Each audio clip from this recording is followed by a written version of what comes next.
Manners and privilege and recognition of guests, the Honourable Premier.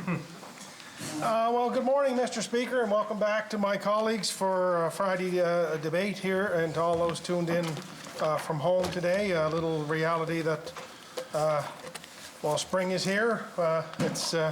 We live in an island province, and weather can change quickly. A little cooler out there today, but looking a little bit better for the weekend. Mr. Speaker, today is World Book Day, Mr. Speaker, and we're celebrating the ability that books give us to travel and dream through reading. I wanted to just mention that PEI has 25 public libraries full of books, DVDs, internet access, and great programming. And I also want to commend the PEI Literacy Alliance for all of their important work they do to support those individuals and families with the ability and the great privilege to read.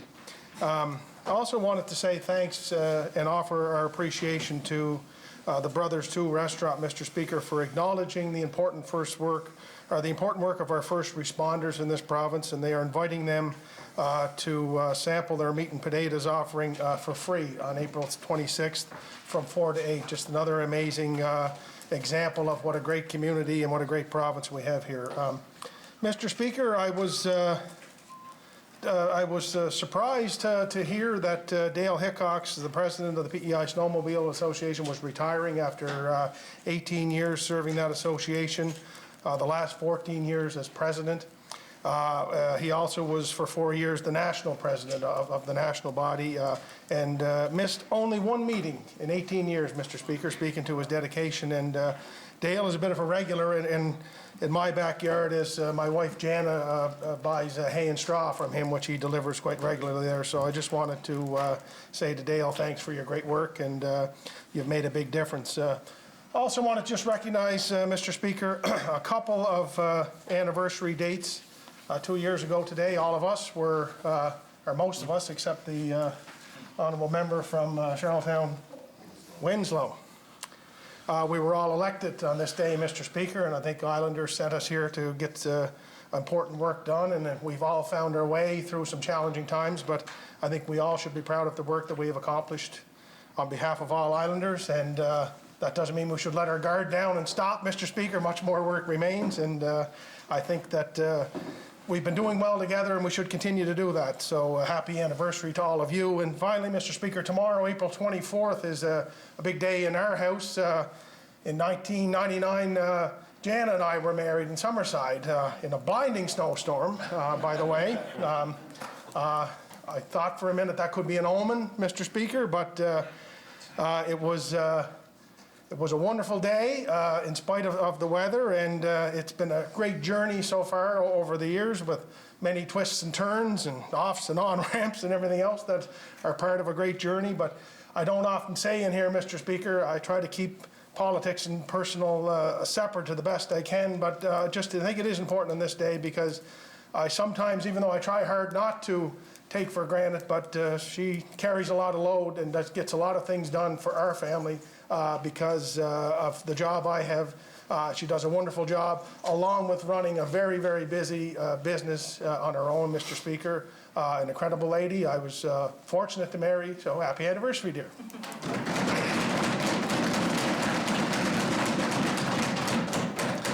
The Honourable Leader of the Official Opposition. Thank you, Mr. Speaker. Well, I must start by first wishing the Premier and Jana a very happy anniversary when the day comes. Yeah, Jana is an extraordinary person. Of course, I knew her through my previous life and the kids as well. And I know how important it is when you're in this job to have that person beside you. If you happen to be married, lucky enough to be married, that person beside you who can fill in those gaps and be there to support you and console you and help you. And I know Jana does that. So happy anniversary to you both. And also happy electiversary to all of our colleagues here in the House. Those 2 years sometimes feel like they've flown by, and on other days it feels like the longest 2 years of my life. So, but it was, I remember that day well, and of course a lot has happened in the last 2 years. And I want to echo what the Premier said, how in a world where politics is not always highly revered, I think we've done an exceptional job here of winning the trust of Islanders, of working together on the behalf of all islanders, and that's not something to be taken for granted. So I want to echo your thoughts on that, Premier. A couple of more local issues. The Indian River Festival celebrates its 25th anniversary this year, and they have a new executive director, Lindsay Connolly, and I mentioned her when she got that job. She's a wonderful young woman, and I know that, you know, as with all things, it's tough to plan something like a season of concerts at the Indian River Festival because of the world we're living in. But they're going ahead this year. They have an all PEI lineup of jazz and blues and traditional classical musicians. And I mean, when I think of all of the concert venues on PEI, and my goodness, we're blessed to have so many, there's something very special about St. Mary's. And I look forward to attending some concerts there. I mean, it's so large that they're able to get 2 cohorts of 50 in there. So, you know, that's a significant number of tickets for every performance, 100 tickets, again, an all PEI lineup. So I would encourage us all, and all islanders, if you can fit it into your schedule, to get out there to Indian River and enjoy some of the music. And on a final note, I think we're here to learn. I think that's the purpose of our lives, is every day to look for opportunities to understand ourselves and the world around us better. And I think we could all take a lesson from students at École Saint-Augustin in Rustico, who are doing a fantastic program around reconciliation with Indigenous islanders. And as their teacher, Julie Gagnon, says, her approach is, my vision about truth and reconciliation is it's not just about words and action and a one-time deal, it's a long-term commitment. And so I want to thank her for that initiative and for teaching us that a deep understanding of Aboriginal culture is really the only basis from which we can move forward with true long-term successful reconciliation. So thank you, Julie, for what you're doing there, and to all the students at the school. Congratulations. Again, a lesson we could all learn. Thank you, Mr. Speaker. The Honourable Leader of the Third Party. Well, thank you, Mr. Speaker. And Mr. Speaker, I too would like to wish the Premier and his wife Diana a happy anniversary. And you know, it's very important in this business that you know, we recognize our spouses from time to time, because they are a pretty crucial component in what we do here. Also, a happy anniversary to my colleagues that were elected a year ago today. And I know there's some that come on board later, but we'll get you when your anniversary comes. It's always a pleasure to rise in the House, and I hope everyone that's tuning in enjoys the proceedings this afternoon, and I wish them a good weekend. And I just want to say how pleased I was to hear yesterday that PEI will be receiving double the amount of Pfizer vaccines in May and June, increasing our capacity to vaccinate islanders. We know vaccines are a critical step towards returning to normal, which we all want very, very much. So that is wonderful news, and I wish everybody a happy weekend, and thank you very much, Mr. Speaker. The Honourable Minister of Fisheries and Communities. Well, thank you, Mr. Speaker. It's always a pleasure to rise in the House. I want to just give a shout out to all the youth in District 19. In my district, we have 4 schools, and something I enjoy is talking to the youth and visiting the schools and talking to teachers and stuff. And it's something that I think we should be doing more of. But I'm especially proud of Mia Payne. The other day, she got word she's been appointed to the Child and Youth Advisory Committee with the Office of the Child Advocate, and she's just a fantastic young lady, and really into horses and stuff like that. So the Premier can relate to that. But she's a very special individual, Mr. Speaker.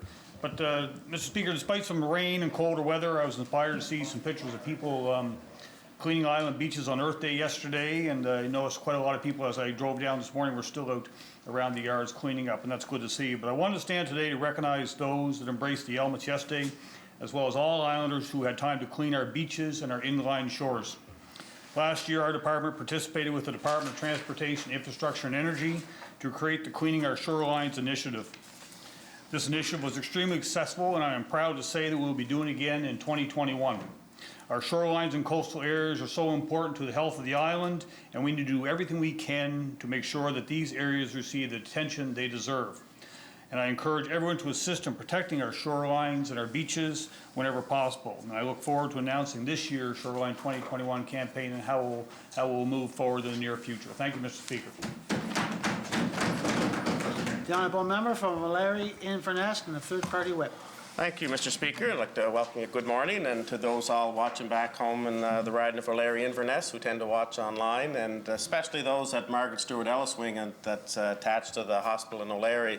They tend to show the question period and things in the common room there, Mr. Speaker. But last night was kind of an interesting night, Mr. Speaker. It was very windy and kind of a nasty night, at least it was in off the Eel Creek anyway, Mr. Speaker. And anytime that there's a windy, stormy day, I'm always sort of concerned about the West Point Lighthouse. And I was quite relieved to know that we have done some of the work last fall in shoreline protection along there in the rocks. And I did notice some pictures on Facebook that it seems like it's gotten through that wind. But I was also having the opportunity to think, you know, I wonder what it would have been like sleeping in a house that's 3 stories high with green on-stamped lumber, Mr. Speaker, last night. I'm pretty confident that I wouldn't have slept too well under those circumstances, Mr. Speaker. So I was well relieved to know that my house was safe and sound during that windy experience, Mr. Speaker. The Honourable Minister of Finance, Deputy Premier. Thank you very much, Mr. Speaker. I'd probably have to say that a lot of our house is green unstamped lumber, or was at one time, because it was built in about 1836. It's dry now. Welcome everyone in the House today. I want to especially give a hello to Peggy Marr down in Gaspereau. She's no longer in my district, but I ran into her daughter, Tracy, a while ago, and she said she watches every day, and when Tracy gets home from work, she gets a report on how we do and what we're doing wrong. So hello to Peggy out there and everyone else in District 4, and she's actually in District 3 now. Mr. Speaker, it's looking a little wintry out there, but yesterday the Harbourview restaurant in Murray Harbour opened, and that's definitely a sure sign of spring, and that the lobster season fishing season is approaching. We look forward to going down and seeing our friends down there. And lastly, Mr. Speaker, tomorrow at Red Shores there is breakfast with the babies. And we're looking forward to that. Both Lee and Peter will be there giving commentary on the new 2-year-olds that will be parading. They'll talk about their breeding and who owns them and you know, the prospects for the coming season. And I just want to say how great it is that we can be back at Red Shores and have the horses there. And we look forward to a wonderful season. Thank you, Mr. Speaker. Honourable Member from Mermaid Stratford and the Opposition House Leader. Thank you, Mr. Speaker, and it's a pleasure to rise. Say hello to everybody from Mermaid Stratford watching today, and I look for a happy Friday here in the House today. As we all know, this week has been National Volunteer Week, and it is coming to a close, but I would like to recognize a couple of Islanders that were awarded the 2021 Sovereign's Medal for Volunteers. That includes Judy Gallant from Charlottetown, and Judy is a softball coach with Special Olympics. Since 2005, she's been helping young people realize their achievements and their goals both on and off the field. And I'd specifically like to congratulate Carol Cockrum. So I know Carol personally. She's been involved with Girl Guides of Canada since 2007. And if you ever have a question as a leader or participant within or volunteer within Girl Guides, Carol is the person to go to. She is somebody who goes above and beyond. She's worked within the camps at the district, area, and provincial levels. She really, truly is there to make sure that the organization stays alive for young girls. She took on the Girls First champion position in 2018 when Girl Guides of Canada overhauled their entire program so that it was girl-led and Girls First initiative. So really just want to give her a huge shout out for everything that she does with Girl Guides here in Prince Edward Island, and congratulations on that prestigious award.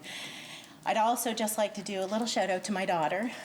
She pulled out a note. She started pulling a note out of her backpack and said, "Mom, I need you to sign something for me." And I'm like, ugh. Anyway, and she pulled out this pink sheet. You never want to see the green sheet. You want to see the pink sheet because it's a Caught You Caring award. And she didn't just pull out one, she pulled out 2. One was for using her kind words all the time and making people feel positive about themselves.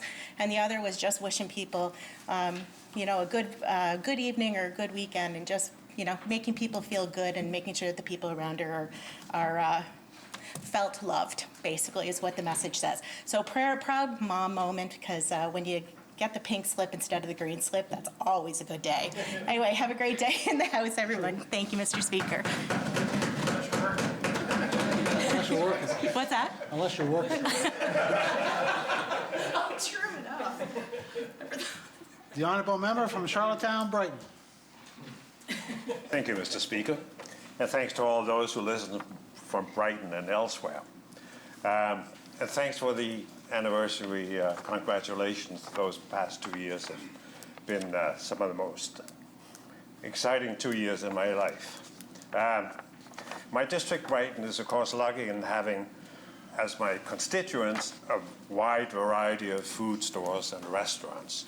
As you drive in on University Avenue, on the corner of my district, you meet Burger King, and in behind the Atlantic Superstore, my home away from home, during COVID restrictions for the past year, where going out was very limited, that would be my place to go to. It didn't have the music and dance, but it does have all the food. Of course, further down, at the next light is Hortons and Mcdonald's. I'm sure you all know where that is. What you don't know is right behind McDonald's, there's a little fruit and vegetable store, which has a little coffee and sandwich store tacked in the back. You probably have never seen it yet. It's called Madame Wong's Coffee, and it opened last year with a bit of help from me.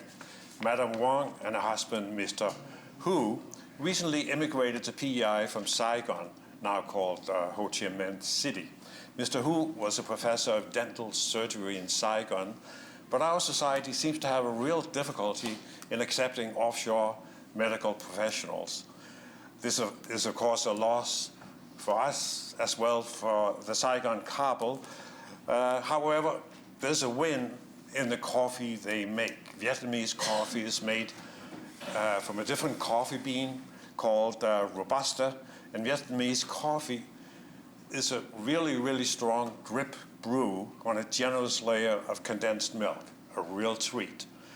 Definitely a taste treat, as is their Vietnamese sandwiches.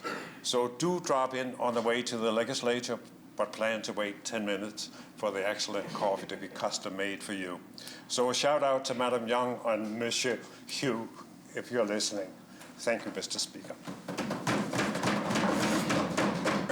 The honourable member from Charlottetown, Victoria Park. Mr. Speaker, and good morning to all my colleagues and everyone watching from Charlottetown Victoria Park and all around the island. I would love to wish my colleagues who were elected 2 years ago today happy electiversary. I have been pinching myself ever since that I have the privilege to do this work for our community. And I would love to say a very special hello and welcome to my parents, Wayne and Irene Bernard. It is the very first time they are watching the legislature from start to finish, which is, you know, come on, Mom and Dad, well, get with the program. So my dad, unfortunately, is down with a bad back today, so he said he was going to lay back and watch the proceedings. So thank you for finally tuning in. Have a great day. The honourable minister of Social Development and Housing. Thanks, Mr. Speaker. Of course, it's always a pleasure to rise, especially on the 2-year anniversary of the election. And I want to say hello to all those constituents watching from District 18 Rustico Emerald. That really is a pleasure and a privilege to represent. And of course, Rustico Emerald, when you say Rustico, there's many Rusticos. There's, you know, North Rustico, Rusticoville, Anglo Rustico, and South, sometimes referred to as South Rustico, is actually Rustico, and or Cimbria sometimes people call it. And that's of course where École Saint Augustin is located. And I just wanted to applaud their great work and initiative. It's a strong Acadian community, and of course they've taken initiative. Julie Gagnon, congratulations to her, to forge this relationship with Lennox Island First Nation. And one of the things that I know they're doing is they're going to build a wigwam, I believe, on the school property, and they hope to use that for outdoor education. And of course, that was something I'd advocated for as education minister. So it's great to see that, and congratulations to them. And I just wanted to mention that I was actually at Lennox Island a week ago, touring the Chief Mary Bernard Memorial Women's Shelter. I wanted to thank Chief Darlene Bernard and Councillors Richard Guimond and Wendell LeBeaube for that. And it's great to see those relationships being formed. It's so important for reconciliation. In particular, at the Chief Mary Bernard Memorial Women's Shelter on Lennox Island, they have opened their doors and have always opened their doors to non-Indigenous people as well. And it just goes to show you that that partnership, that relationship really goes both ways, and both sides are reaching out. Thank you, Mr. Speaker. The honourable member from Cornwall Meadowbanks, third-party House Leader. Thank you, Mr. Speaker. I'd also like to shout out to Dale Hickok, worked closely with in regard to the Snowmobile Association a few times, and also his successful business of Veggie Kiss and what they do in Eastern PEI. And also Canadian Hockey and PEI Hockey Association recognized a few people this week, and one was Gordy Montgomery at a Summerside, and Gordy's longtime friend. Him and his wife Kathy should be awarded the part of that award. As we all know, the spouses, as mentioned earlier, do as much as sometimes the husbands do, or those individuals. And Laura Duguay, who grew up across the street from me. Laura, I watched her from the time she was 2 years old, a tremendous athlete, and giving back to the community at such a young age and being recognized is tremendous. And it is volunteer week. And just to sum it up, but just popped up on my phone there, but some really special people. I think that we talk about volunteers all the time, but some of the more special people, I think, are Hospice PEI. And some of those individuals and what they do for end-of-life situations is pretty phenomenal, and I've been a part of that. My wife sits on the board of directors, and watching them and how they proceed with families through that tough time is pretty ecstatic. So shout out to Hospice PEI. Thank you. Miss anyone? No? Well, honourable members, I'd like to say hello to all the mom and dads across PEI. And Premier Shelley and I also got married in a snowstorm. But our snowstorm was in Banff National Park. And when there's a snowstorm in Banff National Park, there's a snowstorm. And it's a day you will remember. But honourable members, on November 13th, 2019, we entered into a parliamentary partnership agreement with the Australian Capital Territory, Canberra. As you may recall, Speaker Joy Birch and Clerk Tom Duncan travelled to PEI to sign an agreement and visit PEI. The ACT, Legislative Assembly, as it is known, is a similar size to PEI with 25 members. But their assembly is only 31 years old. The goal of the partnership is to promote and exchange the knowledge between our legislatures, and which our clerks both, speak back and forth and ideas back and forth. Speaker Birch and Mr. Duncan have been very generous when we have reached out for seeking advice or best practice. Recently, we were informed that they have named a committee room after Prince Edward Island in honor of our province. The Prince Edward Island Room, which is quite an honor for Prince Edward Island. We should be very proud. And Australia, as everyone knows, is an island, same as us, with 25 members, so we're very, very similar. On behalf of the Legislative Assembly of PEI, I want to thank Speaker Birch and Mr. Tom and the ACT Legislative Assembly for the honor and the friendship we have received. And we're looking forward to the continued support of each other. And if I ever get to Australia, the first place I'm stopping is the Prince Edward Island Room in Canberra. Very proud moment for Prince Edward Island. Thank you.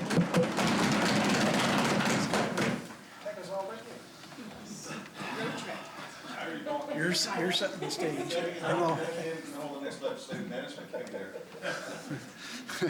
Member statements. The honourable member from Morel, Dona, and the Government House Leader. Thank you, Mr. Speaker. I rise today to congratulate the 230 students, faculty, staff, and design clinic partners in the UPEI Faculty of Sustainable Design Engineering who recently showcased their end-of-the-year projects virtually at the annual Engineering Student Design Expo and Awards Ceremony. As a former engineering graduate, I always look forward to seeing these amazing projects, Mr. Speaker. The UPEI Engineering Student Design Expo gives students the chance to showcase their innovative design skills, to network with design clinic partners, and to be recognized for their hard work as aspiring engineers. Students in each of the 4 years of the Sustainable Design Engineering program were divided into teams. Then they connect it with industry or community partners to develop projects. That gives the students the opportunity to use their skills in an integrated and timely approach of designing, programming, and the application of engineering knowledge so that professional skills are developed in a simulated workplace environment, Mr. Speaker. Companies work with students to supply the materials for the requested prototype within the specific parameters within the mechatronics field, sustainable energy, and bioresources. The students devise practical solutions to real-world challenges like traffic control or trench cleaning systems, descale a boat, towing platform, and dynamometer to a Lego cleaning and sorting device, Mr. Speaker. Amazing projects. Congratulations once again to all the students on their innovative and sustainable solutions and design success as they gain the invaluable work experience that will unequivocally help them transition into their prospective engineering careers, especially pulling this off during COVID times. Thank you, Mr. Speaker. The honourable member from Charlottetown, West Royalty. Thank you, Mr. Speaker. It's a pleasure to rise today and recognize April 18th through 24th as National Organ and Tissue Donation Awareness Week in Canada. This week is an important time to raise awareness of organ and tissue donations and seek to encourage conversations amongst Canadians about their final wishes regarding organ and tissue donations. Whether it is our family, circle of friends, or simply the greater community, we all know the circumstances where a life was saved or significantly improved as a result of organ and tissue transplants. Every year, thousands of Canadians await life-changing organ and tissue transplants. While organs and tissue donations have high level of public support, we don't often think to complete the process to become a donor. Recently, Nova Scotia has tried to solve this issue of lower donation rates by moving to presumed consent model, meaning Nova Scotians must opt out of the organ donation, where PEI we still have an opt-in model. The right to decline participation remains for those who are uncomfortable with the organ and tissue donation. Nova Scotia's program has been highly effective in increasing donors' numbers, and I believe PEI should consider a similar program, and I'll be introducing legislation to that effect this fall. To my mind, presumed consent for organ and tissue donation is about providing the best opportunity for people who are sick and need life-saving transplant, and it is an opportunity for families to be comforted by a donation, and in many cases, the gift of life. A single organ donor can save up to 8 lives. A single tissue donation can help up to 75 people. Additionally, you're 6 times more likely to need a transplant than to become an organ donor. The fact of the matter is, Mr. Speaker, the decision of organ donation during a time of crisis can be difficult, and I can only imagine what families go through. But considering a move toward presumed consent, I believe, can ease a lot of the pressure on people, while making sure that people who are awaiting organ and tissue donations can more easily get the gift of life. I encourage Islanders to complete the process of becoming an organ donor, and if you wish to do so, you can also have the discussion with your loved ones to ensure they know your wishes upon this important issues. These are difficult conversations to have, but often they can help save lives of someone who needs a transplant. Thank you, Mr. Speaker. The honourable member from Tignish, Palmer Road, Deputy Speaker. Thank you, Mr. Speaker. As everyone in this House already knows, our province continues to have challenges when it comes to internet access. As the pandemic has clearly demonstrated, the internet is now as basic to modern life as electricity, paved roads, and cell phones. In my community, I know people who want to remain in the western part of Prince Edward Island. They want to raise their families there. They want to contribute to the community. They want to support, create, and build small businesses. Well, as everyone knows, it's pretty hard to build a business in 2021 without access to reliable, high-speed internet. Similarly, there are many students and distance learners in my area who were challenged over the last year, keeping up with their studies, submitting papers, and hearing lectures. And of course, there are people who just want to stay in touch with family. And during the pandemic, as we all know, this has been an incredible challenge. For those reasons, I was honored to bring a bill to the floor of this House, which will hold government to account that all island households do have access to internet within a reasonable period of time. I was gratified to hear government's implied support for this accountability measure, because it builds my confidence that we will soon have a law that will permit modern internet access for all islanders right across this province. Thank you. Questions by members, starting with response to questions taken as notice. No? And for our first question, I'll call upon the Honourable Leader of the Official Opposition. Thank you so much, Mr. Speaker. The climate is changing and our society is having to adapt to that reality in lots of different ways. Agriculture is profoundly affected by climate change, and each of the last few years has presented weather-related challenges to island farmers, whether that be hurricanes or droughts or floods. Those challenges are as much economic as they are environmental, as yields suffer, harvesting is impaired, and existing insurance programs in place are not meeting farmers' needs. A question to the Minister of Agriculture and Land. What long-term strategy does your department have to support island farmers in these times of unprecedented change? The Honourable Minister of Agriculture and Land. Thank you, Mr. Speaker, and thank for the member for the question. And the climate is changing, Mr. Speaker, and we are now facing new circumstances that we've never faced before, Mr. Speaker, in the agricultural industry. And the agricultural industry has to pivot with that, Mr. Speaker, whether it's soil health, well, it's preserving our soil, it's access to water, Mr. Speaker. We have to be able to pivot so we can, because we know how important agriculture is to our economy. It's the driver of our economy.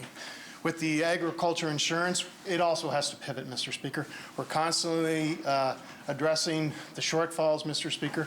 We have to, the insurance program has to be there to protect the farmers when circumstances are out of their control, Mr. Speaker. And I think our AIC, Agri Insurance Corporation, is doing a great job at pivoting, Mr. Speaker, so that we can address those issues. Thank you. The Honourable Leader of the Official Opposition. Speaker, I appreciate the answer, Minister.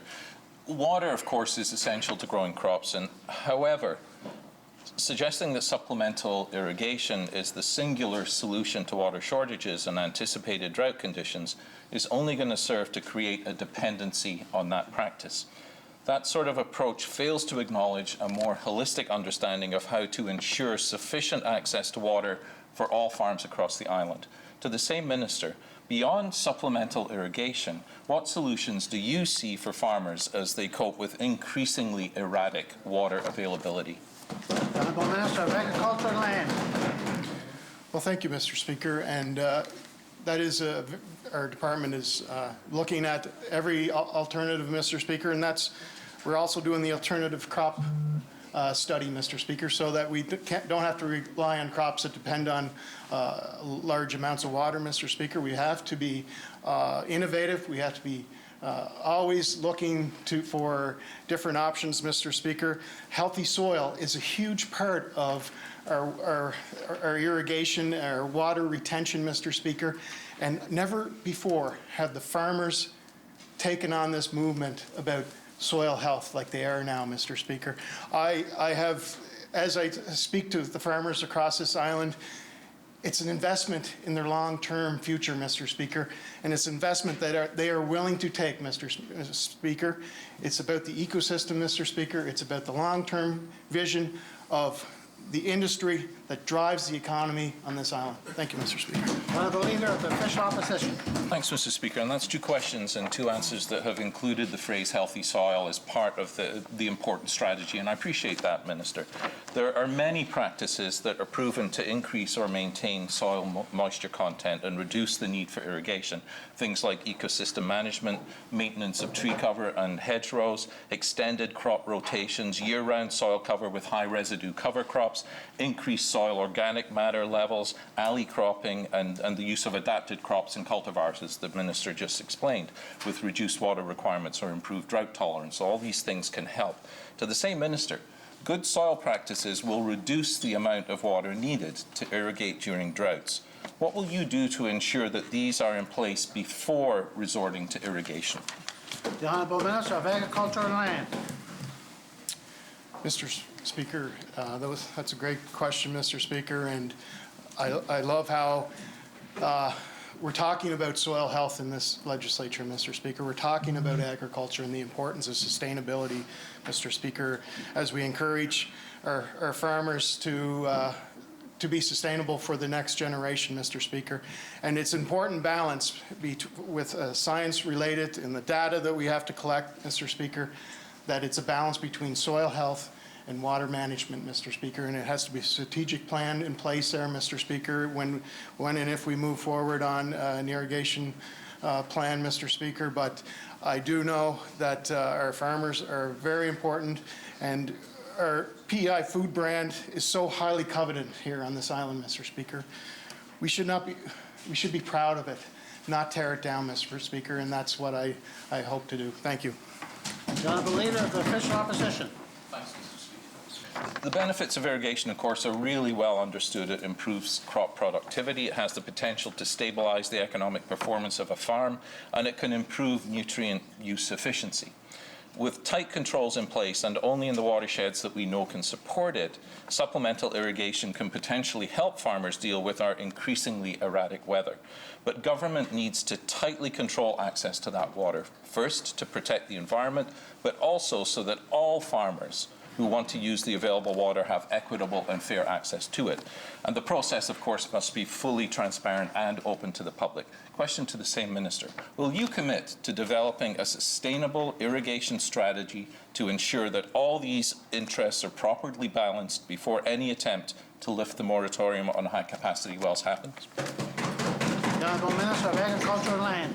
Thank you, Mr. Speaker, and the honourable member's preamble there sounds like he's supportive of irrigation and agriculture, Mr. Speaker, which I'm happy to hear, Mr. Speaker, and I assure the member across that we will work on a balance and a science-based approach, Mr. Speaker. I'll work closely with the Minister of the Environment on this issue, Mr. Speaker, because water is important to everyone, Mr. Speaker, and it has to be done right, and it has to be sustainable, Mr. Speaker, and we have to protect that precious resource. Thank you, Mr. Speaker. The Honourable Leader of the Official Opposition.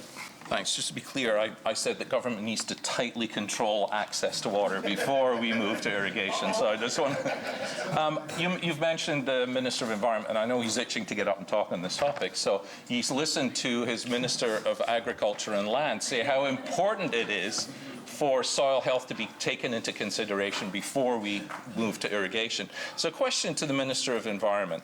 Since you are the one issuing the water permit, extraction permits, will you also commit to following those principles that your minister just outlined for fair, safe and transparent access to water before you attempt to lift the moratorium on high-capacity wells? The Honourable Minister of Environment, Energy and Climate Action. Thank you, Mr. Speaker. So it's good to see the Green Party finally come in line with the rest of the province who supports farmers having water on Prince Edward Island and supports the lifting of the moratorium. So I assume that the next thing he's going to be pushing is for us to lift the moratorium. But as the Minister of Agriculture has previously stated, there's all kinds of work that's being done. If you went out and met with farmers, which I know you're probably not willing to do, you would see that there's all kinds of things. I met with farmers up along the Dunk River, and I was amazed at what they've done. I'm amazed at how they're using technology, how they're using precision agriculture, how they're using just-in-time methods for irrigation, how they're using the topography of the land, how the soil health of the land, that they know exactly the nutrient needs. That is so far advanced for a small province of ours. I feel like we're leading the way because we have such a small footprint of land to work with. So I'm really proud that when I met with those farmers, I was really proud to be an Islander to see what they're doing. They're not talking about it in the media. The only thing that ever happens to them in the media is they're getting beat up, usually by you guys or your friends, and they have no real capacity to defend themselves because they're out there trying to make a living, trying to be responsible, trying to be environmentally friendly, and trying to have something they can hand over to their children in the future. And that is why I believe they're the most environmentally sensitive people in this whole province. Thank you, Mr. Speaker. Honourable Member from Mermaid Stratford. Thank you, Mr. Speaker. It is well known that bees are integral to our food chain. It is estimated that a third of our food relies on pollinators, native bees accounting for the greatest portion of this. I'm encouraged that the Minister of Agriculture and Land adopted our 2020-2021 budget proposal to increase the support of the pollinator expansion program. A question to the Minister: will you commit to continuing this support until the beekeepers have reached a sustainable number of hives? The Honourable Minister of Agriculture and Land. Thank you, Mr. Speaker. And the importance of pollinators on our island is they are a huge part of our agriculture industry, Mr. Speaker. They're small, Mr. Speaker, and there's not very many of them, but Mr. Speaker, they play such a crucial role. They play a role in our apple industry, our blueberry industry, which those two industries are emerging, Mr. Speaker. So we really have to work with these pollinators for the health of their stock, Mr. Speaker, and we have to support them to build them. And I will guarantee to continue the support so that we have enough pollinators on this island in the very near future. Thank you, Mr. Speaker. Honourable member from Mermaid Stratford. Thank you, and I appreciate the minister's response on that. Mr. Speaker, nukes are small honeybee colonies created from larger colonies that are used to start new hives, and this is essential to the success of the pollinator expansion program. There is a growing concern among beekeepers on Prince Edward Island who have placed orders for nukes in Nova Scotia and New Brunswick their concerns are in regards to self-isolation because they have to go over there to pick up the nukes, and they're concerned about having to self-isolate upon returning to PEI after picking up those orders. Agriculture is essential work. If the beekeepers need to self-isolate after traveling to get their nukes, the beekeepers will not be able to tend to their hives that are off property or deliver hives in time for the blueberry pollination. A question to the Minister of Agriculture and Land. Do you agree that travel for agriculture is essential, and will you work to ensure that the beekeepers will be approved to travel to pick up their bees without having to self-isolate when they return? Honourable Minister of Agriculture and Land. Thank you, Mr. Speaker, and that's an important question in our today's situation with the global pandemic that's going on and our tight restrictions on this island. But agriculture is an essential work, and I will guarantee you that these people will be able to go over and get their nukes, and with CPHO approval and proper procedure done, Mr. Speaker, I'll make sure that CPHO is aware of this situation. Thank you, Mr. Speaker. The honourable member from Mermaid Stratford. Again, thank you to the minister for that answer. It is important that there is a solid working relationship between the beekeepers and the farmers that contract them for pollination. There is an understanding that beehives will need to be imported until we have enough hives locally available. The current protocol calls for a 10% inspection rate for hives before they are imported. A question to the Minister of Agriculture and Land. A small hive beetle can travel 20 kilometers. So if you find an infective hive, all of the surrounding hives are at risk of infection. If small hive beetle is discovered during the inspection of hives, will you commit to excluding surrounding apiaries? The Honourable Minister of Agriculture and Land. Thank you, Mr. Speaker. And if we want to go back 2 years ago, Mr. Speaker, I didn't know a lot about honeybees, Mr. Speaker, to be honest. But in the past 2 years, it's become one of the most fascinating things I've had to deal with, the most challenging things I've had to deal with, but the most interesting, Mr. Speaker. And we are working with our Beekeepers Association, who has a new executive there, Mr. Speaker, and they're very engaged, Mr. Speaker, and very willing to make progress, and our department is working closely with them, and we're seeing progress. And our importation protocol has strengthened, we are continuing to monitor it, Mr. Speaker, and our protocol and our surveillance criteria we will do as many as we can, Mr. Speaker, to ensure the health and safety of the hives, Mr. Speaker, because that's the utmost importance for this industry, and we will try our best. Thank you, Mr. Speaker. Honourable member from Mermaid Stratford. Thank you, Mr. Speaker. And part of the reason why the concern is heightened at this point in time and why the inspection rate is such a concern is because there was a change from another jurisdiction where a lot of our hives come from, which increases the risk to our beekeepers substantially because now they're not tracked when they're from a quarantine region. So small hive beetles is a significant risk to native bees. Given that we are an island, it is possible to stop the arrival of the beetle, and that is by closing the border to honeybee importation. This can only be done if we have enough native hives to meet the pollination demands. Beekeepers have committed to grow their industry to meet the demand, which is a very significant investment to them. The risk of this investment will be mitigated when the borders close. A question to the minister. What is the number of hives the PEI government needs to see in order to close down the bridge to temporary importation? The Honourable Minister of Agriculture and Land. Thank you, Mr. Speaker, and that's a very good question, and it's a goal that we are striving for, Mr. Speaker. To give a exact number of hives, I can't say because, Mr. Speaker, we have to check with the sectors, the blueberry industry, the sectors that depend on pollination, Mr. Speaker. They're continuously growing, Mr. Speaker, as we have alternative crops, Mr. Speaker. We're probably going to need increase bee pollination on this island, Mr. Speaker.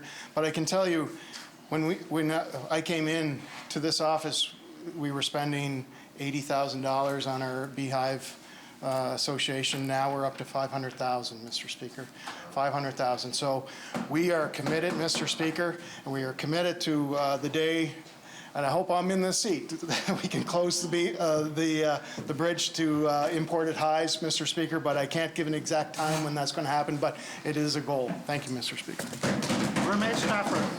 Thank you, Mr. Speaker. It sounds like a strategic plan that would be great to actually have out transparent so that we're in step with each other so that when the beekeepers know what they're trying to achieve, and that's also in agreement with the people, right? Anybody that requires their pollination services.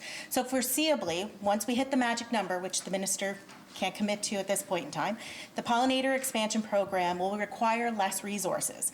At that point, hive management will be especially important, and the overwintering mortality rate will be the highest risk. We have spoken about crop insurance many times in this House and how it needs significant work. For beekeepers, crop insurance is to protect against overwintering loss. In order to collect insurance, you need to lose more than 30% of your hives. This is huge considering 10% loss is considered above average and a devastating loss to our beekeepers. Question to the same minister. In its current state, the crop insurance formula for beehive overwintering is ineffective. Will you commit to reassessing the current formula so it truly reflects overwintering mortality and provides actual protections for the beekeepers? The Honourable Minister of Agriculture and Land. Thank you, Mr. Speaker, and I'll commit to doing a risk assessment with the AIC, the Agricultural Crop Insurance, Mr. Speaker, but we have helped train to reduce our losses. We have helped the beekeepers to better look after their hives, Mr. Speaker, and that's one approach we're taking right now. And I think we can also look at other approaches like possibly indoor storage, Mr. Speaker. We have empty buildings that maybe we could look at that option, Mr. Speaker. Nothing's off the table with this industry. The bee industry is important to our ecosystem, Mr. Speaker, and I am committed to helping grow and protect them. Thank you, Mr. Speaker. Mermaid Stafford. I'm glad to hear that it's in lockstep with the Beekeepers Association before we make any of those decisions. The current beehive protocols call for complete destruction of a hive if a beetle is found. To be clear, this means that the beekeeper needs to get a burn permit, pour diesel over their hive, and set it on fire. So if the pest is brought in, it's only brought in because our borders are open, because we do not have it here on PEI today. That expectation of a beekeeper to pour diesel over their hive and set it on fire is at the liability of the borders being open. If it happens, there is no compensation from the province, and the corporations importing the hives are not taking the liability. A question to the minister. Will you commit to providing compensation for any hives infected by small hive beetle due to importation of hives from other jurisdictions? The Honourable Minister of Agriculture and Land. Thank you, Mr. Speaker, and I really hope that I'm not in the seat if a small hive beetle comes, Mr. Speaker. And we've taken some strong protocols, Mr. Speaker. Our provincial vet and the director have put together a strong protocol for the safety of the industry, Mr. Speaker. And I will commit to, if we have this traumatic thing happen, Mr. Speaker, I will commit to assist these people, but I pray that this doesn't have to come to that. Thank you, Mr. Speaker. Tyne Valley Sherbrooke. Thank you, Mr. Speaker. A recent study of Lyme disease risk in Canada found 2 different stages of tick, nymph and adult, at 2 separate sampling sites on PEI. While historically we have had a low risk of Lyme disease spread in this province, this may be early evidence that local reproduction of ticks that can spread Lyme is occurring. The report states that further active surveillance will be necessary to confirm whether ticks are established in this province. Question to the Minister of Health: is active surveillance of ticks on PEI occurring, and what does that involve? The Honourable Minister of Health and Wellness. Thank you very much, Mr. Speaker, and thank the honourable member for the question. With regard to Lyme disease, without a doubt it's a concern. But have there been numerous cases, Mr. Speaker? No, there have not. Just for example, in 2019, there were 6, and they were classified as probable cases, but they were not confirmed at that point in time anyway. Mr. Speaker, with regard to the specific question that the member has put forward, I'll certainly go back to the department and get that information provided to the member and to the House here. Thank you, Mr. Speaker. Tyne Valley, Sherbrooke. Another factor that we need to consider here is that experts are advising that there's an increased risk of the likelihood of the tick population growing this year due to the mild winter weather, potentially increasing the risk to islanders of transmission of Lyme disease from ticks. This is particularly concerning in light of the recent study that showed that we do have ticks here. We just don't know how many we have or how far that's spread. Question to the Minister of Health: what testing options and supports are available for islanders who have Lyme disease or are concerned that they may have contracted Lyme? The Honourable Minister of Health and Wellness. Well, Mr. Speaker, as with any disease, any condition, infection that islanders have, certainly, even the potential of it, I would urge them to go to a primary health care provider to be diagnosed, to be tested. As I had said, Mr. Speaker, in 2019 there were 6 confirmed or probable cases. Mr. Speaker, certainly we see the impact that climate change has right across the board, whether it's with regard to, my colleague, the Minister of Agriculture, and the Leader of the Opposition spoke about this morning and how we have to be prepared. And certainly even within the health care system, we see the impact that can be coming about, and certainly have great faith in the workers, in the frontline workers, and in our planners within the department to have this addressed and be prepared. Thank you, Mr. Speaker. Cornwall, Middlebanks. Mr. Speaker, I was sitting here reminiscing for a couple of minutes, and these questions on farming are welcome questions, obviously, to the minister, because I can remember when the Leader of the Opposition did not ask any questions on farming, and in fact said the strategy, a national provincial strategy on farming, wasn't worthy. So it's very interesting to hear their change of tone on that side of the house. Minister of Tourism. Minister of Tourism. The activation grant, we're getting calls that the activation grant is not going over very smoothly. So I'm just wondering if you're hearing any problems with the activation grant. The Honourable Minister for Economic Growth, Tourism and Culture. Thank you, Mr. Speaker, and thank you, honourable members. So myself personally, I've probably had 3 calls on the activation grant. I could say for the most part it's going relatively well. We've had 238 applications in. 77 have been approved since Tuesday, with about $950,000 going into the pockets of tourism operators. The few calls I have had is due to some of the tourism operations that are down 27, 28, 26%, but not down that 30 threshold. So that's what the only thing I've got so far is the threshold and the 30%. Cornwall, Middlebanks. Thank you, Mr. Speaker. That in part and partial is some of the responses that we're getting, Minister, but the other response is that a couple of the replies, a couple of the operators had to move from the central part of Prince Edward Island to the eastern or western. They were told to be advised to do that because they didn't have capacity to do what the program is offering. So I'm just wondering, has there been any more resources put into those areas, especially central PEI? Economic Growth, Tourism and Culture. Thank you, Mr. Speaker. I'll be honest, honourable member, that's the first I've heard of it. If that is the case, I will certainly go back to the department to check into that, and if we need more resources, we'll make sure we provide more resources. Cornwall Meadowbanks. Thank you, Mr. Speaker. Mr. Speaker, we know we're coming up to another uncertain time in the tourism industry, and we know that the federal government has offered up to $500 million to this sector, and we're just wondering if the minister has any timelines on relevancy to when that money may arrive to Prince Edward Island and how it can be dispersed immediately and quickly. Honourable Minister, Economic Growth, Tourism and Culture. Thank you, Mr. Speaker. At this point, I don't. I believe my next call with the Federal Minister of Tourism is next week. I'll be asking questions on that, as well as the wage subsidy as well.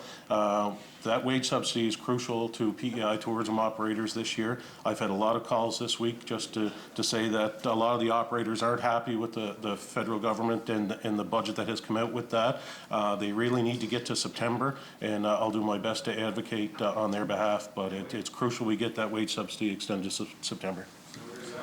Cornwall Meadowbanks. Thank you, Mr. Speaker. Mr. Speaker, it's no secret we have a continuing problem with doctor shortages in PEI, and this issue is particularly felt in Prince County Hospital. There are currently 4 family physicians being sought in the Prince County area, and numerous specialist positions remain vacant. And we're hearing from the folks in Summerside and surrounding area, they are very concerned, and it's led to surgeries and procedures being relocated. Can the minister provide Islanders an overview of the urgent situation in Prince County? The Honourable Minister of Health and Wellness. Thank you, Mr. Speaker, and thank the member for the question, because it's certainly a very important issue. You look at Prince County Hospital. It's a proud hospital. It's a hospital that the whole community, but the whole province, but certainly the city of Summerside is extremely proud of. Earlier this week, Mr. Speaker, I had a conversation with both the Chief Operating Officer as well as the Chief Medical Officer with Health PEI to have a discussion on this. They are moving forward. They have a number of possible recruits that are being sought after. And with that, Mr. Speaker, I have been assured that under the locums that are in place, the surgeons that are in place, the staff that's in place at Prince County Hospital, that I was given assurance that no surgeries will be impacted, Mr. Speaker. Thank you. Cornwall Meadowbanks. Thank you, Mr. Speaker. Mr. Speaker, while the situation in Prince County has been concerning for some time now, obviously, we've heard even more concerning news in recent days. We have been told that 2 physicians at the Prince County Hospital have abruptly resigned this week. This is very concerning, considering PCH already have facing numerous shortages, obviously outlined by the minister. I'm just wondering, can the minister confirm if there have been 2 physicians leave Prince County Hospital in recent days? The Honourable Minister of Health and Wellness. Mr. Speaker, that was part of the discussion that I did have with the Chief Operating Officer and the Chief Medical Officer this earlier in the week. I will confirm that there are human resource challenges there, I'll put it that way. But I'm not going to stand here, Mr. Speaker, and go into any type of detail with regard to individual situations. But again, Mr. Speaker, I want to reiterate that certainly Health PEI frontline staff, whether it's our Chief Operating Officer, Chief Medical Officer, recruitment, are actively engaged on this file and working hard to ensure, as I said, was provided with assurances that there will be no impact, certainly in the short term with regard to surgeries at PCH. Thank you, Mr. Speaker. Cornwall Meadowbanks, for second supplementary. Thank you, Mr. Speaker. It is concerning, and we've talked about doctor shortages in the Legislative Assembly and in the public for a long time. And to have 2 doctors leave in the same week is very concerning, and to have 17,000 people in the registry, Mr. Speaker, I hope that the minister can share the exit survey with the Legislative Assembly on why these doctors left and what circumstances and predicament that it's actually putting the pressure on an already over busy service provided by Prince County Hospital. So can the minister confirm that there were exit surveys done to these individuals that left? The Honourable Minister of Health and Wellness. Thank you, Mr. Speaker. And, you know, it's a recent situation with regard to the individuals that the member has referred to.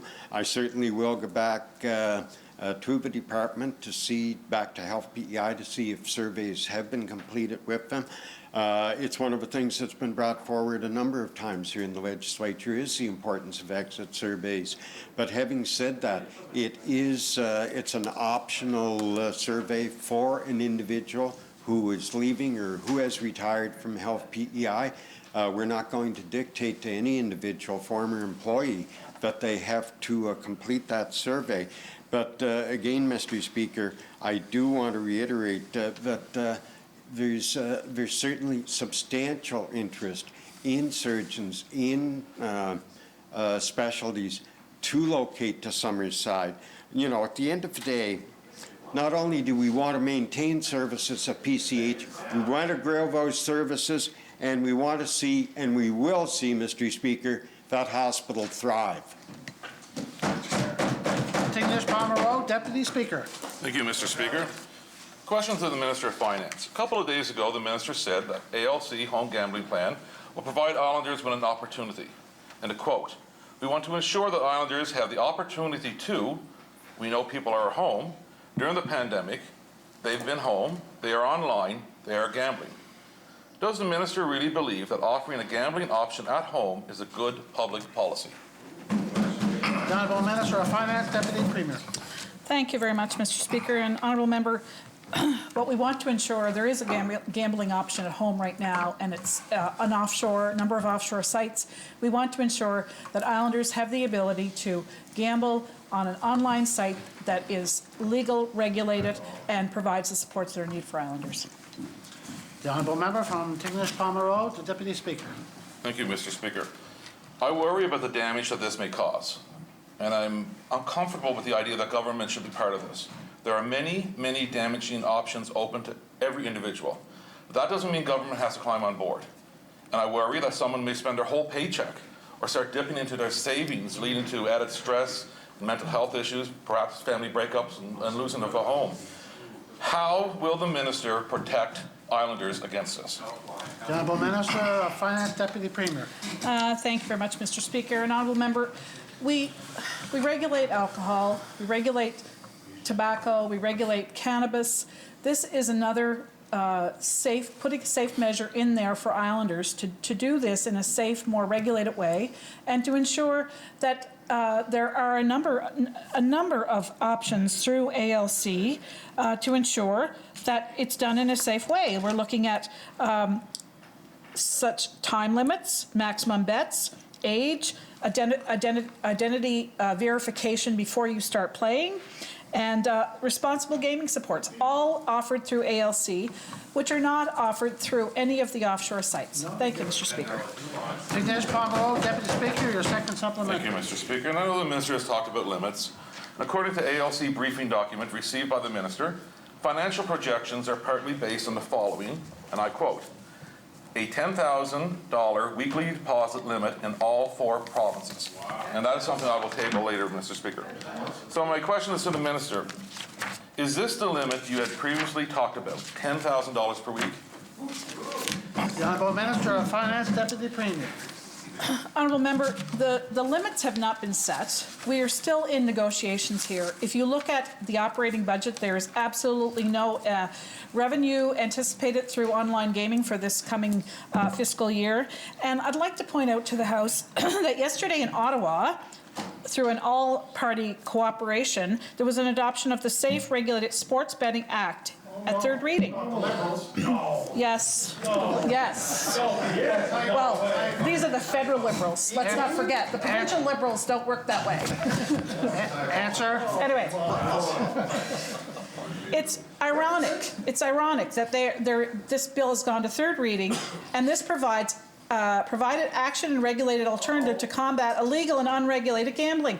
The same issue we're discussing today. Honourable Member, let's follow our federal counterparts and do what's right for Islanders. Thank you, Mr.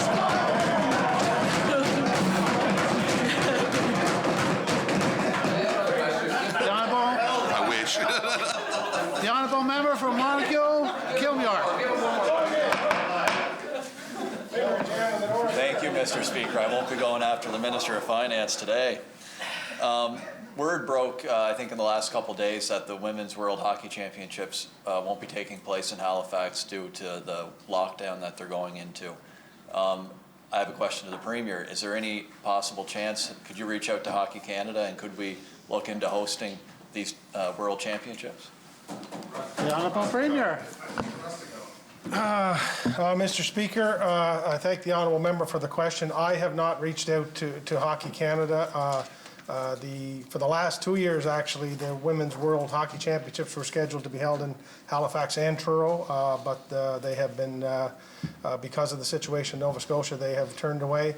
I think there's been a conversation with some staff in tourism just on a very preliminary basis, but I don't think that it's not something that I have addressed with the Chief Public Health Officer, for example, to see if there's an option. I think I also would be not surprised if somebody from Summerside or Charlottetown from their sports activity departments have reached out, but there hasn't been a formal conversation here, Mr. Speaker, and I would say it would be not that likely that that would occur here this year, as much as we would love to have a World Hockey Championship for Hockey Canada and the IIHF at some point. Perhaps not this year, Mr. Speaker. Monica Kilmuir. That's too bad, Mr. Speaker. The Quebec Major Junior Hockey League is doing their playoffs, but they're still looking for a location to have these, and they want to do it within a bubble. Is it possible that PEI, since Charlottetown is, I think, one of the top teams this year, could host this bubble? The Honourable Premier. Yeah, it is a good question, Mr. Speaker, and I would, as a big, long-time hockey fan, would love to see these events here, Mr. Speaker. What we're trying to really be mindful of, I think last summer we were able to host the Canadian Premier League Soccer within a bubble format, and it was a tremendous event. I think things are just a little bit different right now, Mr. Speaker, in this stage of the pandemic, with the third wave being what it is. Obviously, we've never like to start any conversation with no, Mr. Speaker. I don't know, to my knowledge, there's been any conversations with the Quebec Major Junior Hockey League and PEI doing that, Mr. Speaker. I think these are good opportunities. I just think we're in a precarious time right now. We have taken very serious measures to limit travel into the province from outside of the Atlantic region. And I think that needs to be top of mind when it comes to the health of Islanders. And like I say, I'd love to, as a hockey fan, do this, but as a responsible premier in a pandemic, I think those would be long shots, or would say probably not likely this year. Thank you, Mr. Speaker. Monica Kilmuir, your second supplementary. Thank you, Mr. Speaker. My final question, I wanted to follow up on the questions from Tyne Valley Sherbrooke on Lyme disease. And I'll have to be honest, I was quite frustrated listening to the minister's answer on it, because I know the Minister of Finance and myself receive a number of phone calls on this on a regular basis, probably well over a dozen I've received since I've been elected. And, you know, Islanders are suffering with it, and they want help, and they need help, and they have to travel to the United States, some to British Columbia, just to get even tested for it, to try and find out what the issue is, and even to get treatment for it. Mr. Speaker, or Minister, when can Islanders expect to stop getting the runaround from health PEI and Lyme disease, so they can finally get the treatment that they need? The Honourable Minister of Health and Wellness. Well, thank you, Mr. Speaker, and, you know, disappointed to hear that the member is disappointed. Rarely, but I hear this member being disappointed. Very, generally a very optimistic young man. But anyway, Mr. Speaker, as I had said before, there were 6 probable or confirmed cases of Lyme disease.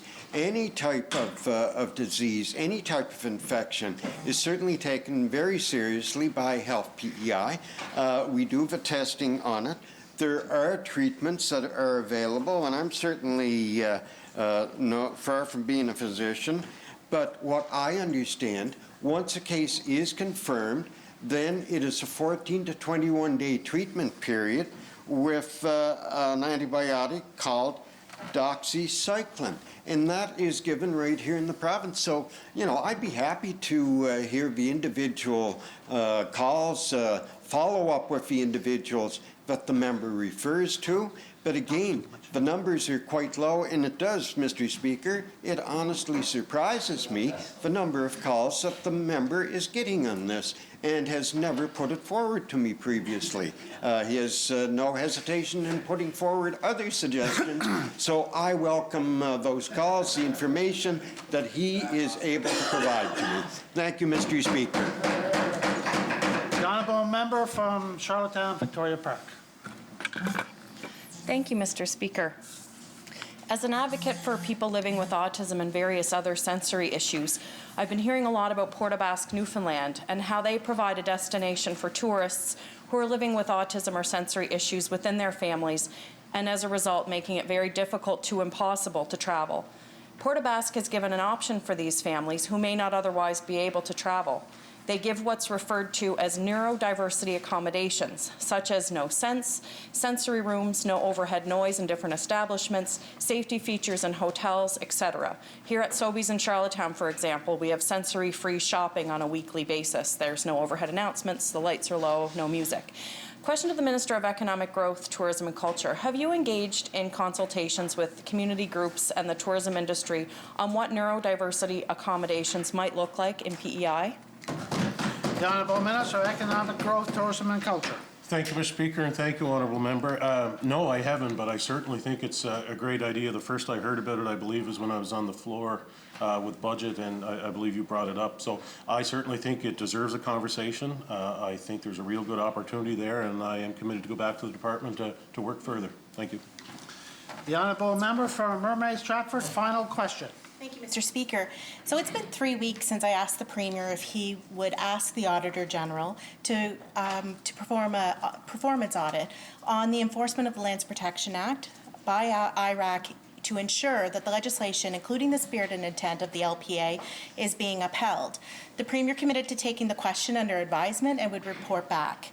Reviewing the legislation is not enough. Auditing current enforcement will provide valuable insight on how the Lands Protection Act is being upheld. I've had no response to this. So a question to the Premier, will you stand behind your commitment to uphold the Lands Protection Act and ask the Auditor General to conduct a performance audit on the enforcement of the Act by IRAC, or will you just do nothing? The Honourable Premier. Thank you, Mr. Speaker. I did take that question under advisement, and as of yet, I don't have an adequate answer to bring back to the floor. When I do, I will, Mr. Speaker. So I apologize if that's a frustrating lack of response to the honourable member, but when I feel I have an adequate answer to her important question, Mr. Speaker, I will rise in the House and provide it. Thank you, Mr. Speaker. End of question period. Statements by the ministers. The Honourable Minister of Fisheries and Communities. Well, thank you, Mr. Speaker. Mr. Speaker, whether it be a tropical storm such as Dorian or freezing rain like we saw and experienced last week, emergencies can come at any time in all shapes and sizes. Our government has continuously stressed the importance of proper emergency planning and made it mandatory for island municipalities to have emergency measures, bylaws, and plans submitted by the end of 2021. Mr. Speaker, to help guide and meet this goal and further assist PEI municipalities in being better prepared for emergencies, my department was able to provide funding through the Municipal Emergency Support Program. The Municipal Emergency Support Program is a series of information and training sessions to establish and update PEI municipal emergency management programs, and it has been open to all island municipalities. The project was administered through the Federation of PEI Municipalities, and with funding made available from the Safe Restart Agreement, an independent consultant with over 33 years of experience in emergency management and public safety field was contacted to lead this initiative.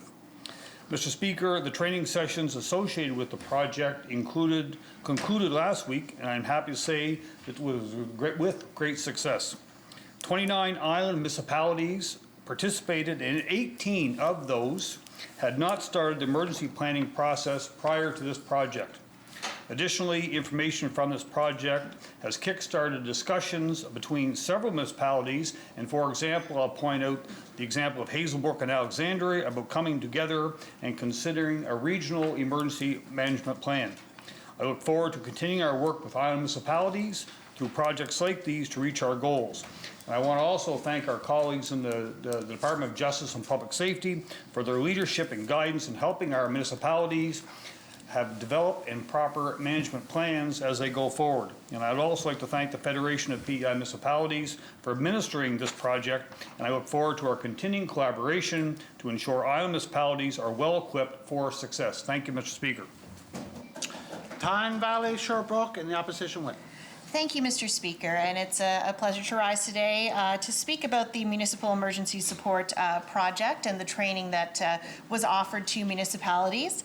We don't have to look very far to see the incredible need and value for our municipalities to be prepared for emergencies. When we look at Dorian, for example, we know how hard hit that was on so many islanders, and that municipalities were really put in a position where they were having to react to an extreme situation, and anything we can do to help them prepare is absolutely critical. I want to note, I didn't hear the minister mention an evaluation of this program. I hope that there were exit interviews or surveys conducted with the municipalities to ensure that they received all of the support they need to adequately meet the requirements of the MGA, and so that they feel and they know they are prepared for future emergencies. So if that has not happened, I suggest there's follow-up, and if there is, I would love to hear the results and hear about next steps to support municipalities further. Thank you, Mr. Speaker. Okay, moving on.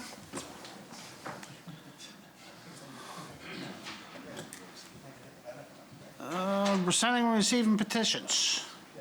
Tabling of documents. The Honourable Minister of Health and Wellness. Thank you, Mr. Speaker. And Mr. Speaker, by leave of the House, I beg leave to table the agreement between Maple Corporation and Health PEI dated August 15th, 2020, and I move, seconded by the Honourable Premier, that the said document be now received and do lie on the table. Shall I carry? The Honourable Member from Charlottetown, Victoria Park. Thank you, Mr. Speaker. By leave of the House, I beg leave to table a few different pages from the Justice and Public Safety briefing document, and I move, seconded by the member from Summerside South Drive, that the said document be now received and do lie on the table.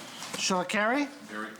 The Honourable Member from Tignish Palmer Road, Deputy Speaker. Thank you, Mr. Speaker. By leave of the House, I beg to table documents showing ALC's proposed weekly limit, which the Minister felt would be a safeguard against problem gamblers. And I move, seconded by O'Leary and Verness, that the said document be now received and do lie on the table. Shall I carry? Did I miss anybody?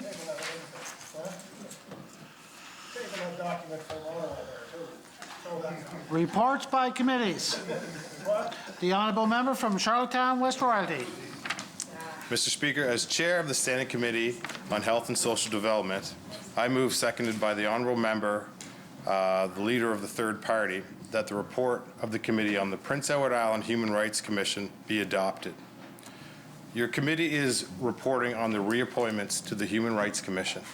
As a result of its deliberation, your committee is pleased to make the following recommendations to the members of the Legislative Assembly regarding reappointments to the Human Rights Commission.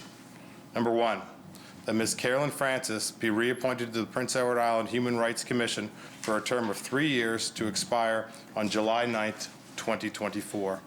Number two, that Ms. Deborah Gross be reappointed to the Prince Edward Island Human Rights Commission for a term of 3 years to expire on July 9th, 2024. With the adoption of this report, the composition of the Prince Edward Island Human Rights Commission will remain as follows. Ms. Joanna Ings, Chairperson, Mr. Dante Raymond Bizarre Jr., Mrs. Carolyn Francis, Commissioner, Ms. Deborah Gross, Commissioner, Mr. Ryan Knockwood, Commissioner, Ms. Jean McCardle, Commissioner, Ms. Lori St. Ange, Commissioner. Your committee would like to thank the members and the staff of the Prince Edward Island Human Rights Commission for their continued role in upholding the human rights of the province going forward. Your committee has decided to research new and best practices approach to appointing commissioners to the Human Rights Commission and look forward to the findings. And just in conclusion, Mr. Speaker, the Human Rights Commission does incredible work. We found out yesterday that there's work to be done. There's a backlog. They're working through it. This is a great group of people that serve the human rights of Prince Edward Island. And as the chair, I would like to thank them for their hard work and dedication to human rights in Prince Edward Island. Thank you, Mr. Speaker. Is there anyone else who'd like to speak to the report? No? Shall it carry? Any other reports by committees? Introduction of government bills, government motions, orders of the day, government. The Honourable Minister of Finance, Deputy Premier. Thank you, Mr. Speaker. I move seconded by the Minister of Economic Growth, Tourism and Culture that the first order of the day be now read. Shall it carry? Order number 1, consideration of the estimates in committee. The Honourable Minister of Finance, Deputy Premier. Thank you, Mr. Speaker. I move seconded by the Minister of Economic Growth, Tourism and Culture that this House do now resolve itself into Committee of the Whole House to take into consideration grant of supply to Her Majesty. Shall it carry? The Honourable Member from Tignish Palmer Road, Deputy Speaker, the Chair of the Committee of the Whole House, please.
The House is now in a committee of the whole House to consider the grant of supply to Her Majesty. A request has been made to bring a stranger onto the floor. Shall it be granted?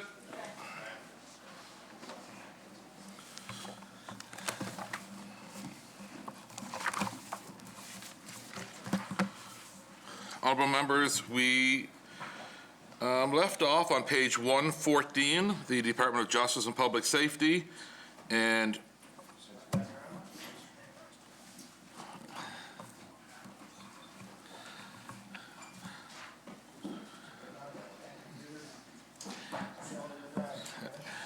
good morning. Would you please state your name and position for Hansard?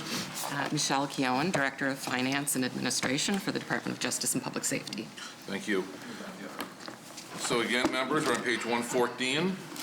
Emergency Measures Organization, Office of Emergency Management, appropriations to provide support and guidance to provincial officials, municipal governments, and the public to prepare for, respond to, and recover from non-routine emergencies. Administration, $8,700. Equipment, $25,000. Material supplies and services, $14,700.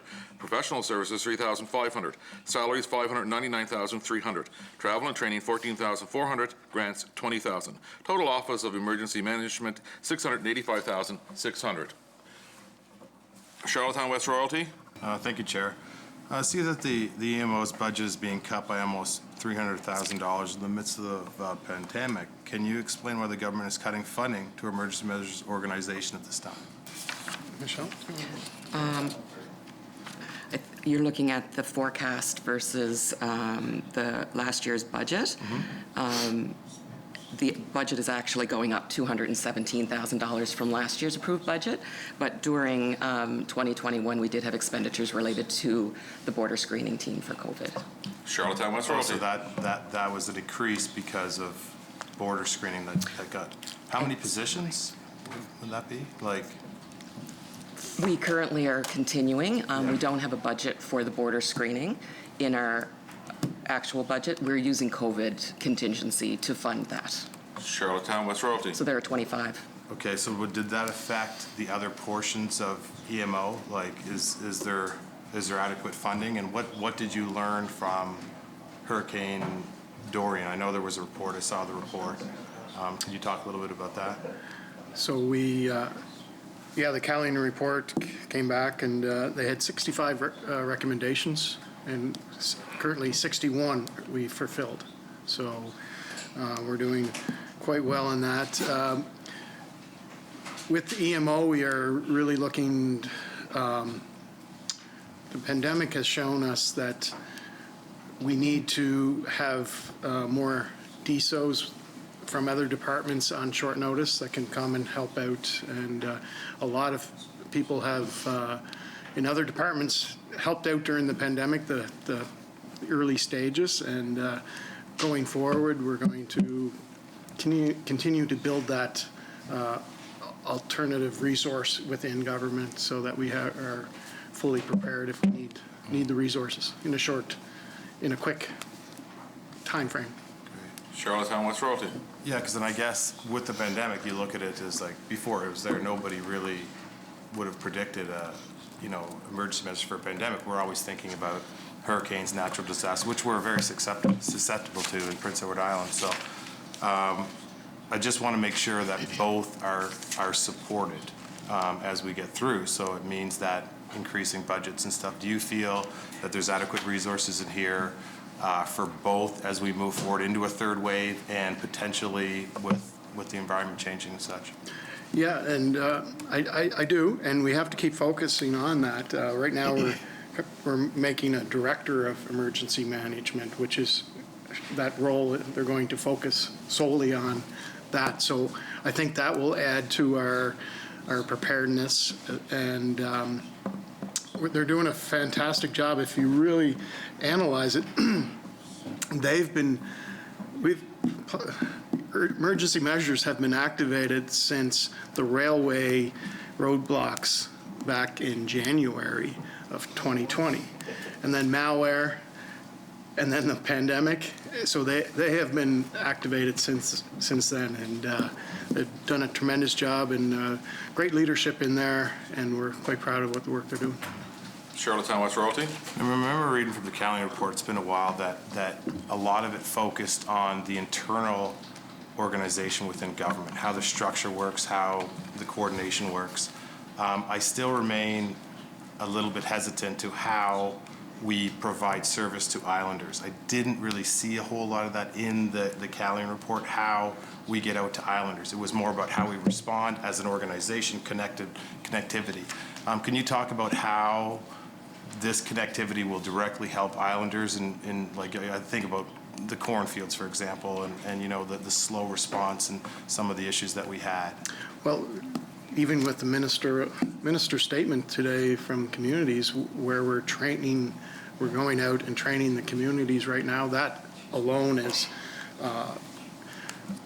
going to be a huge impact for future emergencies going forward. And it's definitely, that's why we're making a director particularly for emergency measures, just so that it can be a sole focus. And because we're going to have to, the preparedness is going to have to increase, and we're going to have to be ready, and we have to be able to support everyone across this island in a quick period of time. And they've done a great job, and they're just continuing to build that with resources within. Charlottetown, West Royalty.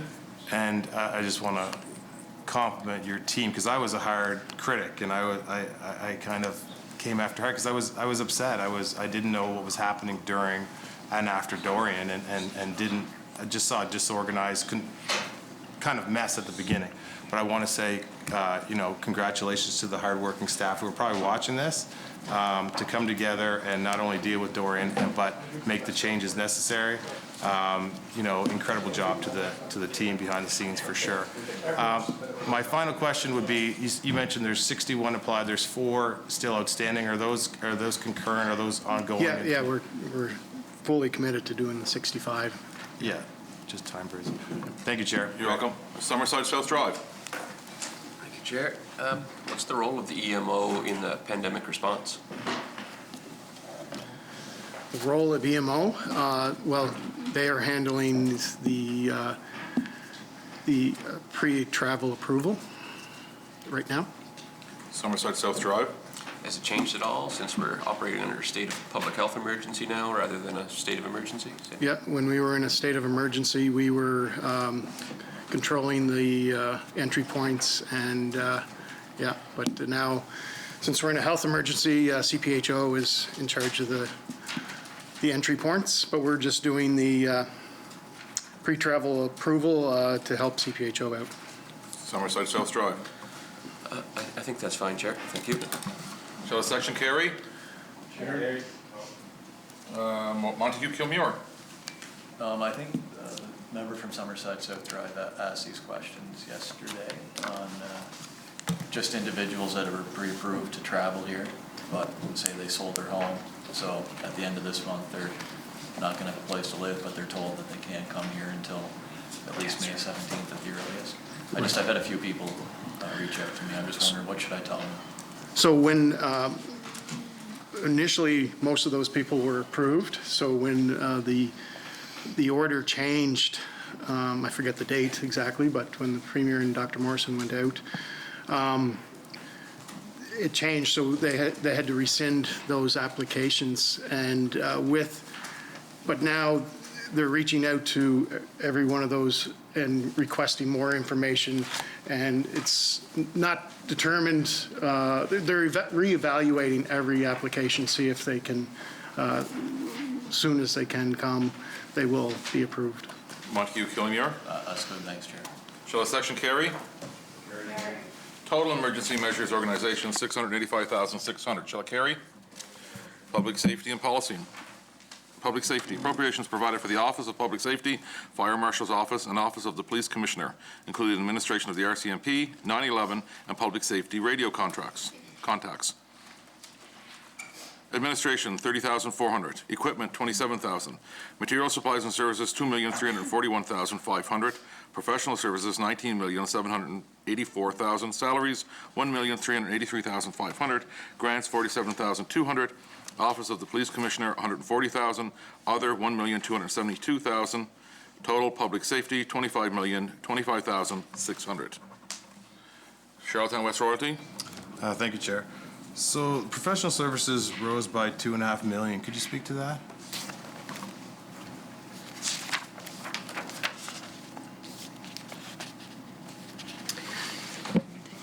That's related to the RCMP.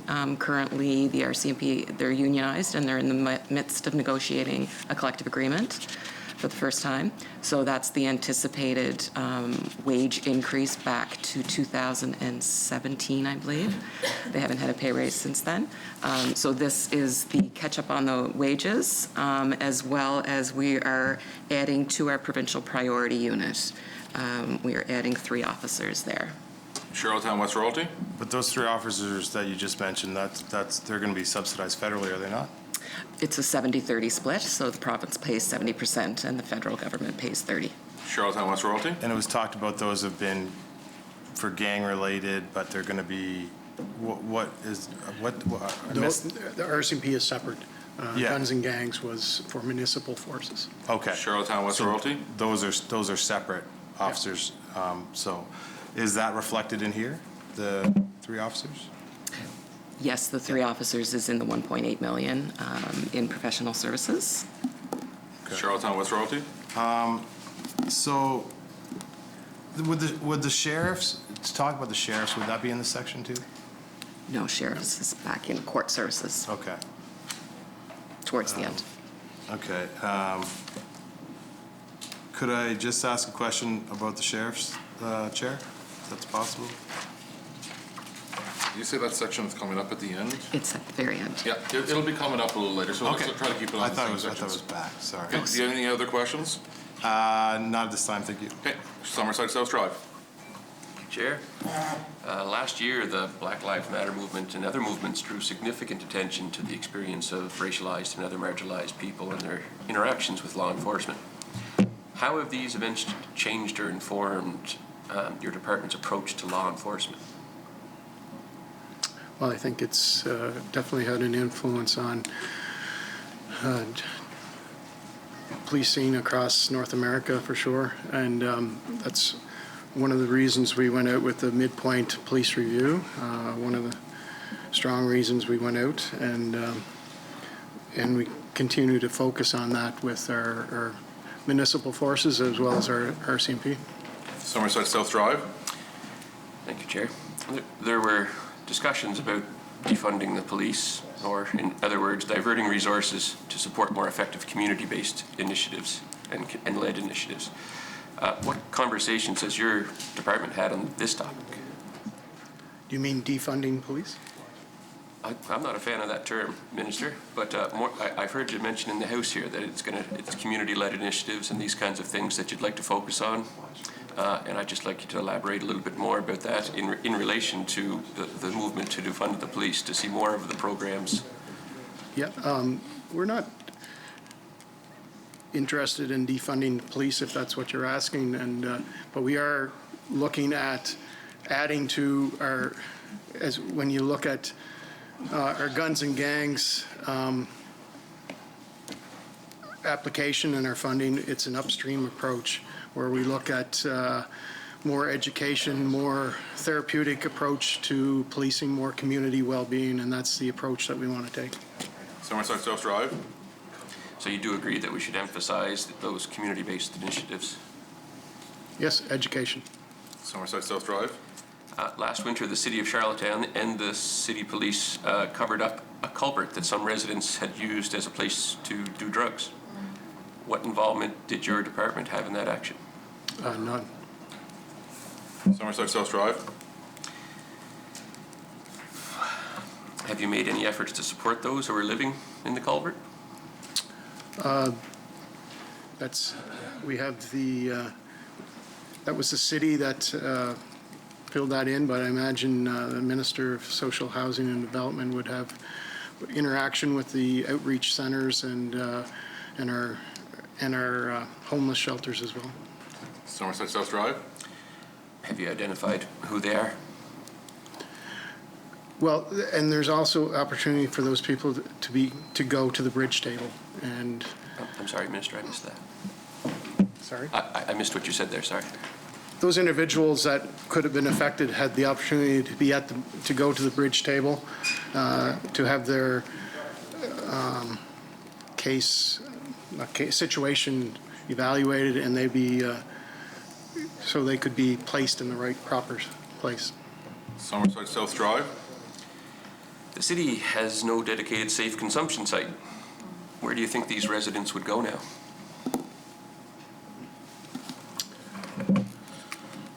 These residents, well, I'll have to bring that back, thanks.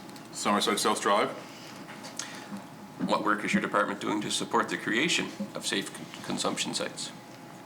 We are in support of it, and we'll work with the Department of Health and Wellness to see where we can go. Summerside South Drive. What funds were provided to the mobile mental health units from this department? Budget question, do you want to take that? Sure. There was no funding provided from the Department of Justice for that initiative. Summerside South Drive. Okay, well, that preempts a few other questions. A few weeks ago, the Leader of Opposition asked about the police survey and how little focus there was on demographic information, as well as the seeming lack of engagement with community partners in the review of police services. What community groups does your department engage on policing and justice matters? I answered these questions yesterday, and I also answered them in question period, so do you want me to? If they're pertaining to this section. I'll bring that back. I have a list of the 87 dedicated meetings that they're going to. Somerset South Drive. Okay. How many dedicated staff does the department have for crime prevention initiatives, not enforcement, things like education, community outreach? And I'll bring those exact numbers back. Somerset South Drive. do we have a timeline on when the third option will be implemented? Very soon. The nurses are finishing up their training now, and as soon as all the proper resources are in place, we will, and that's going to happen very soon. Somerset South Drive. Okay. The moderate livelihood fishery was the target of attacks and aggression in other Atlantic provinces. Has the department done any work to ensure the safety of Mi'kmaq fishers and the exercise of their treaty right? We've had conversations with the RCMP and on early precautionary measures and just to take a proactive approach to it. Somerset South Drive. I have an almost entirely redacted briefing note on policing from this department. Is it possible to get an unredacted copy of that briefing note? Yeah, after this, I'll rip out the page out of my briefing book and give it to you. Somerset South Drive. Very good. Very good. Does the province offer any support to firefighters in urban communities? No, that's municipal budgets. Somerset South Drive. I guess that's all. Thanks, Chair. Charlottetown West Royalty. Last year, just about some issues on the BIPOC file. Last year, or just recently, we talked about the Atlantic Police Academy and increasing the diversity. Could you speak to that and how much funding is going into that? The Department of Justice doesn't fund the Atlantic Police Academy. Charlottetown West Royalty. Do you have any say, or so you don't have anything to do with that, or you're in support, obviously? Our funding goes through government through Holland College support. Charlottetown West Royalty. But we do fund special programs like we did with the, well, actually it wasn't even our department, but with the corrections officers. Charlottetown West Royalty. You had mentioned an education piece about the BIPOC file. What does that entail? What are you looking at? I'll have to bring that back and, yeah. Charlottetown West Royalty. Does it include diversity training? Everything focus on every department is on diversity and diversity focus, so yes. Charlottetown West Royalty. I guess I've seen the diversity focus from various departments, and I'm watching. I'm not really saying a whole lot, but I'm watching every single one, and I expect Justice to be leading that file. And I agree with you. I agree with you, and there's work to be done. Charlottetown West Royalty. When is the educational piece going to roll out? Very soon, but I'll have to get exact timeline. Will it include conflict resolution for training for? Yes. Yeah. Charlottetown West Royalty. I guess, Minister, after last year and after the petition, I had the opportunity to go and speak to the Charlottetown Police Force, and I went 3 different times to talk to them, and just to see what police were going through. They needed some assistance. They were scared. They want to do the right thing. They want to do the right thing for PEI, for anybody of any color in Prince Edward Island. It's just, they called me and I went because they didn't know who else to call. So that was coming up on a year ago that I spoke to them. I remember it was at 7 o'clock in the morning because that's before their shift started. And this is a big deal. I didn't know what to say. I didn't know what to do, but I wanted to let them know that they're important. That they got caught in something that was bigger than them in Prince Edward Island. They're just trying to do the right thing. We have a diversity problem within our police force, just by the nature of the work they do, how they go, they try their best, but it's very scary for a lot of portions of the population.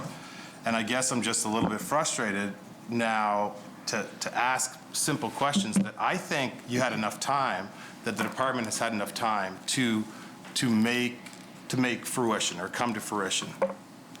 And I'm just a little bit worried that we're moving too slow on this file. And I'll sit down with you and we'll talk about, like, I've got some ideas for you, and I think it's best for PEI, both RCMP, municipal police forces, that we have to do better, Minister. And this is a big file for you. And I look forward to that. And would you be open to meeting about this? Absolutely, as soon as possible. Okay. And let's really hash this out and really let's start moving on this in the right direction. Charlottetown direction. Okay. Thank you. That's it for me, Chair. Thank you. Charlottetown Victoria Park. Thank you, Chair. There's a couple of things that you said, Minister, that I'd like to go back to. And one, I think it's really important that we all understand what we mean about the whole concept of defunding the police. And I don't proclaim to have all the answers, but in my understanding, it's about understanding the role of the police. And as our knowledge and our understanding of what drives crime evolves and changes, so too do the services that we deliver. I think we could both agree on that. And so one of the things I was going to mention later, and I think that we could mention this at any point in any section of justice and public safety, we could mention it in any department, but it's important that we remember that many of the people who are committing crimes are living with trauma. And so mental health and addictions is a what's the word I'm looking for? A symptom of trauma. We know that mental health and addictions fuels crime. And so when we say defunding the police absolutely have their place. It's just also important that we understand that police aren't always the people that we need in certain situations. And so I just wanted to say that because I just was unclear that maybe we were on the same page about that. Is there any comment that you have for that, or I can keep plugging with my questions? No, I agree. Charlottetown Victoria Park. Thank you, Chair. So another thing that was brought up, of course, was the culvert. And the police also helped cover up this culvert. And are they not directly accountable to you as the minister for that? The municipal police force, yes, in a broad sense, but they're municipal police force. So the city of Charlottetown is their employer.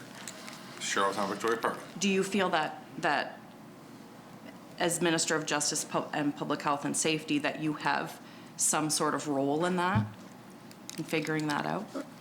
I have a role in the public safety of all islanders. Charlottetown Victoria Park.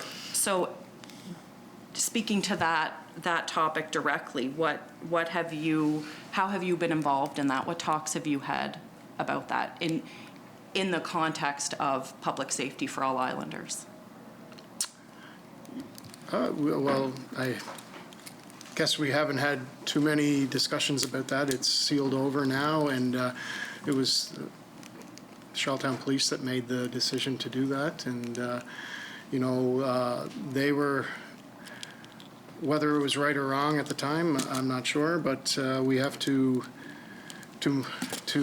make sure we support all vulnerable islanders, and I think those people were very vulnerable at the time, and we need to make sure that doesn't happen again. Charlottetown Victoria Park. Thank you, Chair. Do you think that you fulfilled your duties under the Police Act when the culvert was covered over with no other place for these people to go? I felt your questions were sincere until you read that one off the computer.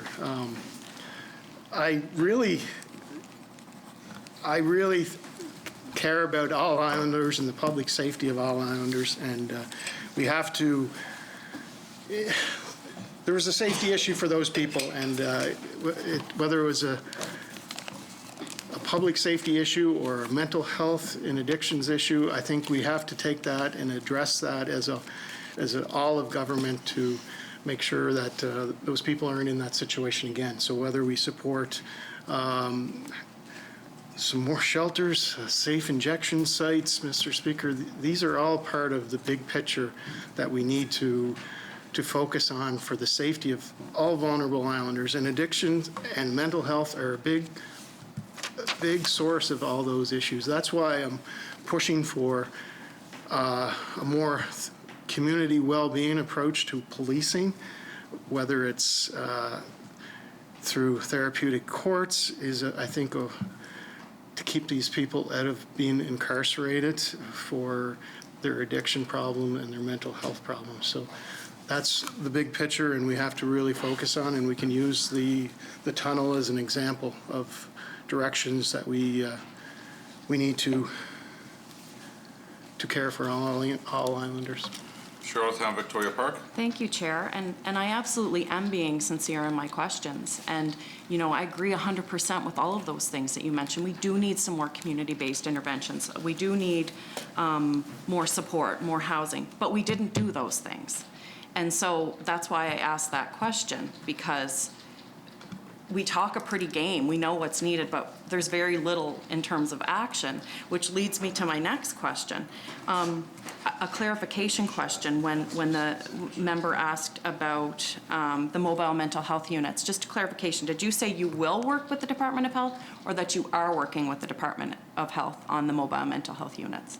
We are assisting on the policing aspect, or any policing aspect that they will need. The Department of Health and Wellness are taking the lead on it, and they are paying for it all. They are paying for the training for police officers if they need to be involved, and so all police officers are being trained right now for crisis management, and so that's our role.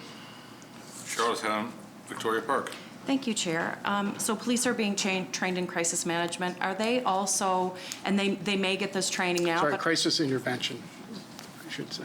Okay. Are they also being trained in trauma-informed approaches? I'll have to bring that back. Charlottetown Victoria Park. Thank you, Chair. I appreciate that, and that's, like, I would argue one of the most important trainings that our judges, that our police, that our people working on the front lines with people every day should have that training. I guess my next question, I know third option wouldn't fall under this category, but there is one part in the briefing book that relates to the third option. And I can't find, it's here, there's not much in here because there's been quite a bit redacted. I'd love to have that. If you could rip that one out of your briefing doc too, I would appreciate it. Sure. It said something, I read that, from updated analysis, it was determined that police storage of third option kits remained the most sound approach to preserve the evidence should a complaint be made by the victim. So the last time we had spoke about the third option, I know that storage was the issue, and as far as I understood, that was the only issue. So is that new? Is that where it's going to be stored with police? Yes. Charlottetown Victoria Park. And my last question, I think, for now, would be, in the briefing document, it says, and I quote, in June 2020, Minister Thompson reiterated the commitment to implement third option in the Legislative Assembly, targeting a date of 2020. That was the last update. When will we see third option in PEI? I was just asked this question not too long ago, but I said very soon, and I did apologize in the House for being late, and I will apologize again. And it's not acceptable, but I was not prepared to throw the nurses that are getting trained under the bus at the time, and I will take the criticism for that. So. Charlottetown Victoria Park. I'm unsure. So is there a holdup with training nurses right now? Is that? Yes. Charlottetown Victoria Park. Has the training started yet? Yes. Charlottetown Victoria Park. When will the training be done? Very soon. Charlottetown Victoria Park. Very, very soon now. By very soon, is that like 2 years? Is that like the member from Summerside, South Drive, just asked me this 10 minutes ago. So, so soon, very soon. I'll see if I can get a date before I'm off the floor here. Charlottetown Victoria Park. That's good for now. Thank you, Chair. Charlottetown Brighton. Chair. I wonder if in the name of diversity you might answer a few questions that relates to public safety. It relates to building code, and I guarantee it has nothing to do with lumber or nailing. But I realize it's not in this section. The building code? The building code, yeah. It's not even in this department. I know. Remember, I'm sorry, but we're going over the Department of Justice and Public Safety, and we're in the Public Safety and Policy, Public Safety section of it. So if it pertains to a line item on here, we will entertain your question. If not, you can wait until we get into another department that your question may better be asked. It belongs to land, agriculture and land. We've already passed that budget. So We do you have already another, passed that. that section. So do you have a question pertaining to this section? Not really, except it's a public safety issue. No. Okay. Time Valley Sherbrooke. Thank you, Chair. So I just want to go back for a minute to police involvement in mobile mental health. So has there been a decision on the involvement of police in these mobile mental health units? That's a question for the Minister of Health. They are running, we are just there to support, so. Time Valley Sherbrooke. So there's certainly questions, many questions for the Minister of Health in this area, but this is also a question for you, Minister, regarding the involvement of police, because you have to sign off on their involvement and what, while the Minister of Health or the Health Department or Health is paying for the training, as you say, you are agreeing to have those police go through this training, I assume for a specific reason. So, I guess I will ask again, has there been a decision about what role police will play in the mobile mental health units? I'm not sure exactly. I'll bring that back. Time Valley Sherbrooke. Has there been any sort of a contract or memorandum of understanding or any sort of document that will outline the role of police? That's up to Health. Health is the deciding factor in that. Time Valley Sherbrooke. So again, I do have to state that, you've already agreed to having, police officers engage in training directly related to the mobile mental health units. So that's, that's time that they're spending, and it sounds like that training is very valuable for many reasons. But you should know what those reasons are, and you should be able to say, why you've chosen to allow them to have them take their time to do that. So Police are doing the mental health, a lot of the mental health calls now. Okay. They are the first responders so it's very important that they have this training, whether they are with the mobile mental health or not, because fortunately or unfortunately, they are the first people on the scene a lot of the time. So I fully support crisis intervention training for all police officers, and every police officer in this island is taking it or has taken it. And I think it's important as I talked about community well-being, and when it comes to mobile health, the mobile mental health, that will be a question for the Minister of Health. Time Valley Sherbrooke. So very good point. So just to clarify then, so are all police officers receiving this training? All police officers? Okay. So I want to follow up then on something else here related to police engaging in situations where people are perhaps experiencing a mental health crisis. And it does lead me to a question around the current rules around the complaint process. So we in PEI actually have the most restrictive police complaint process in the country.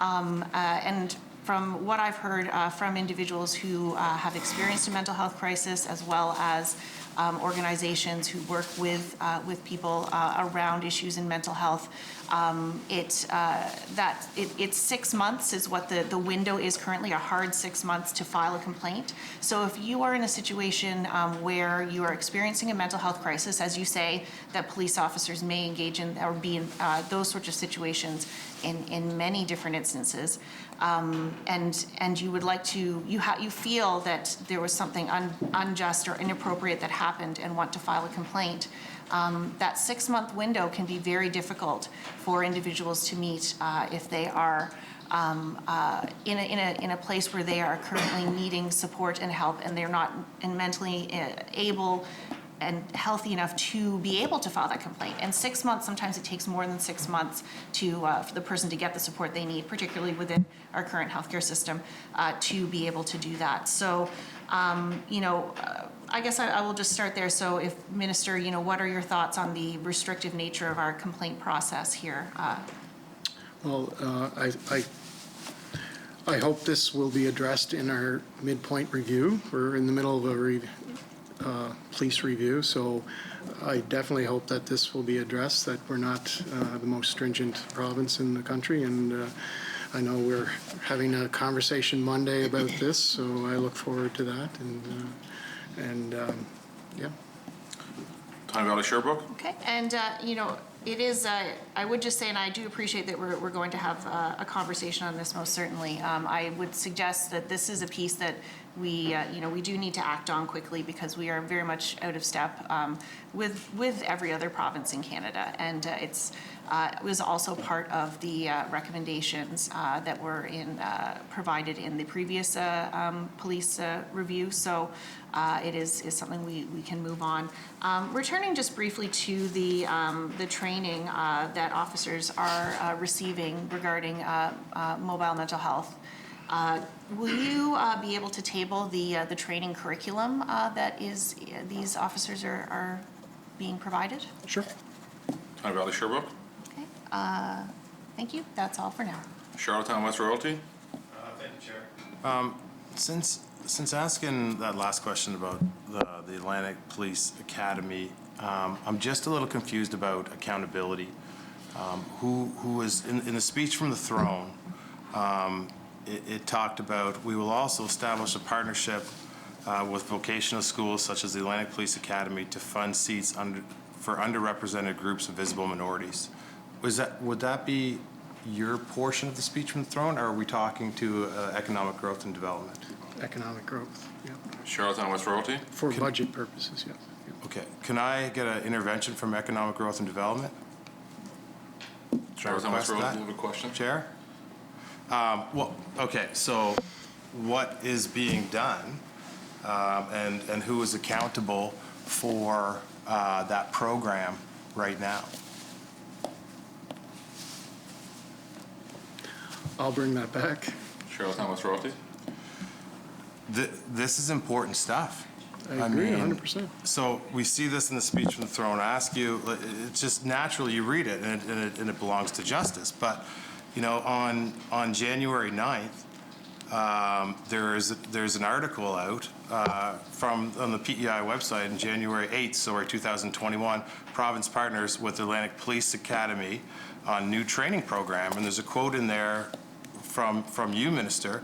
I hope Islanders would take advantage of it, and its immediate contact is the Department of Justice. The Department of Justice puts it out about the Atlantic Police Academy, but yet we're talking about a BIPOC issues, and we have to run through two different departments. What? So that department's funding, in that circumstances, they funded it. Skills PEI was a collaborative approach. We needed support. We needed extra. We seen a gap in our correctional services, and we wanted to address it. And we worked with the Atlantic Police Academy and Skills PEI to come up with that program. The same as we'll be working with Skills to fund more seats, but it'll come through their budget. It's important that as a government, diversity is important, and we have to address all those situations. And I 100% agree with you. It's important, and it needs to be top of priority, and no more time than now. So I have an intervention from the Minister of Economic Development and Tourism. Thank you, Chair. So Skills PI will be a funder of that program. So a lot of different programs we fund, for example, through health. It depends on what type of work or the skill set they're looking for, but what we would essentially do is be the funder for some of these programs through other departments. Charlottetown West Royalty. So that brings me back to asking who's accountable for this program? Who do I ask for accountability of how the program is running? Is there uptake on the program? Where does it I'll start? bring that back to you, and we work closely with Atlantic Police Academy. We have a good relationship with Forrest Spencer, and I'll bring back that answer. Charlotte Thomas Royalty? And you can see how, like, it's just a little bit, I want to get this right. We don't have, one of the big problems is we don't have an area for BIPOC issues.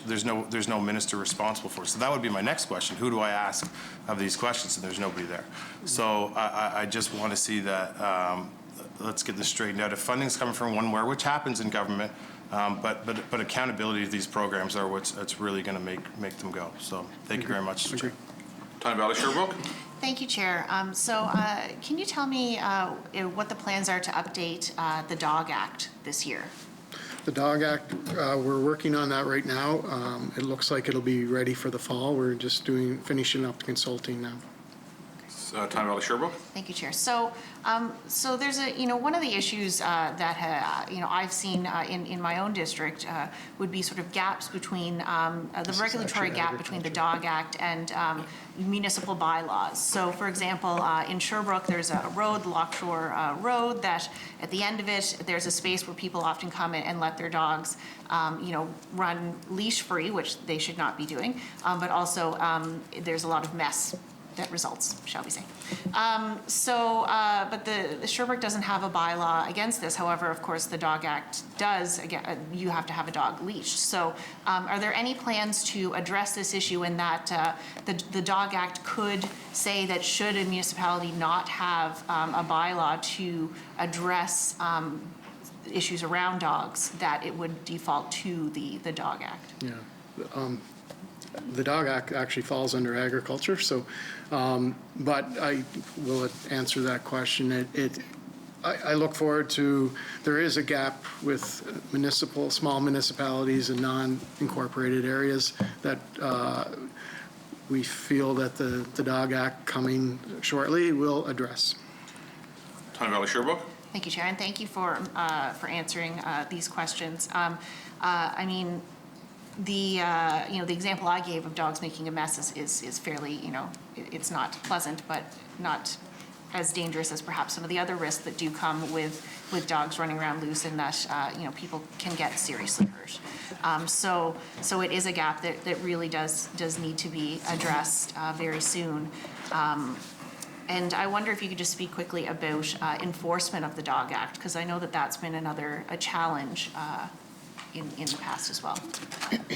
Well, again, this is agriculture, but enforcement will be addressed in when we bring the Dog Act, the amendments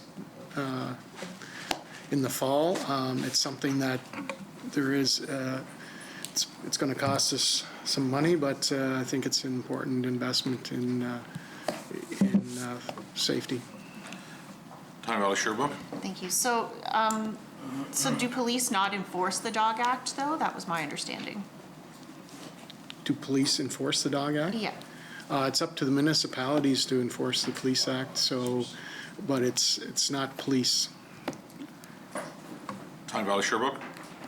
No. So the Dog Act. So who enforces the Dog Act not police. in let's say unincorporated areas then? So this is agriculture, so it's our animal welfare. Our animal welfare people go in. Okay. So Time Valley Sherbrooke? Thank you, Chair. So police have no role in this then at all?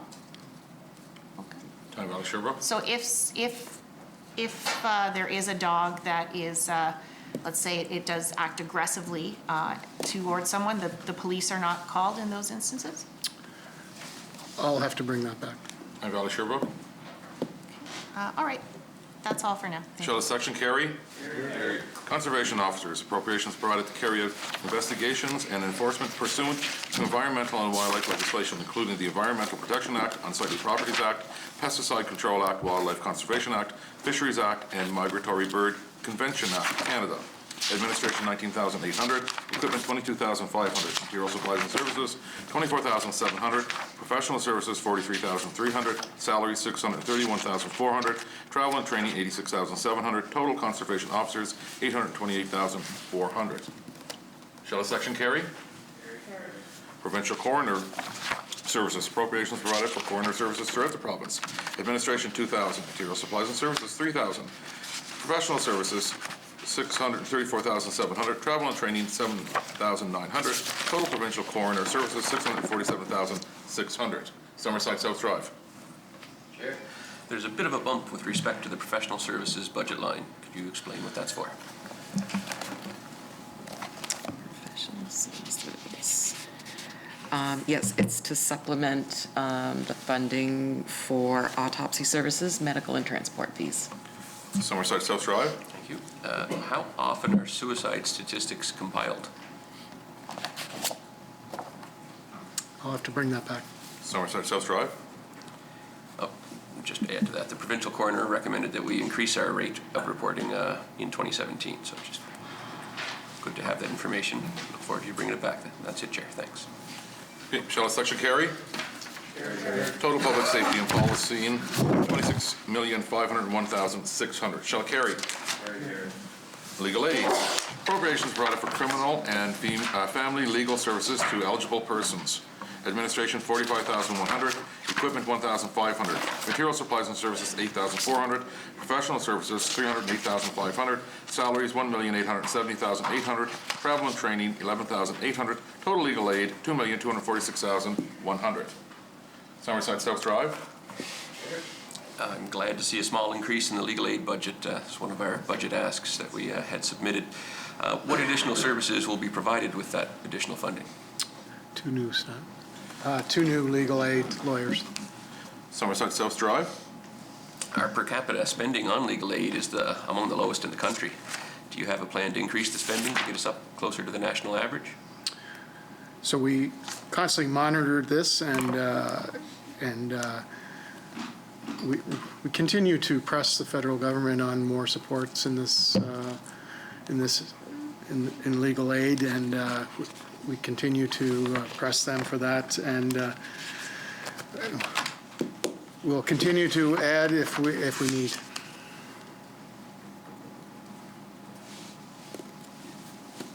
Oh, Somerset South Drive. Thank you, Chair. In our budget submission, we asked for 3 annual increases of around $700,000, which would take us to the national average in 3 years. The increase in legal aid here is $336,100, which would take us there in 6 or 7 years. Is that the plan, to keep going at that rate? We'll keep increasing, and we did add there is 2 child lawyers that add to the complement as well. So when you take that into effect, we're near the national average. Somerset South Drive. Do you plan to make larger increases in coming years to get us to that average? We'll continue to monitor. Somerset South Drive. That's good for now, Chair. Thank you. Charlottetown West Royalty. Have you noticed any changes due to COVID? Has the demand been up? We see with COVID that there's a lot more people at home. A lot of families are struggling.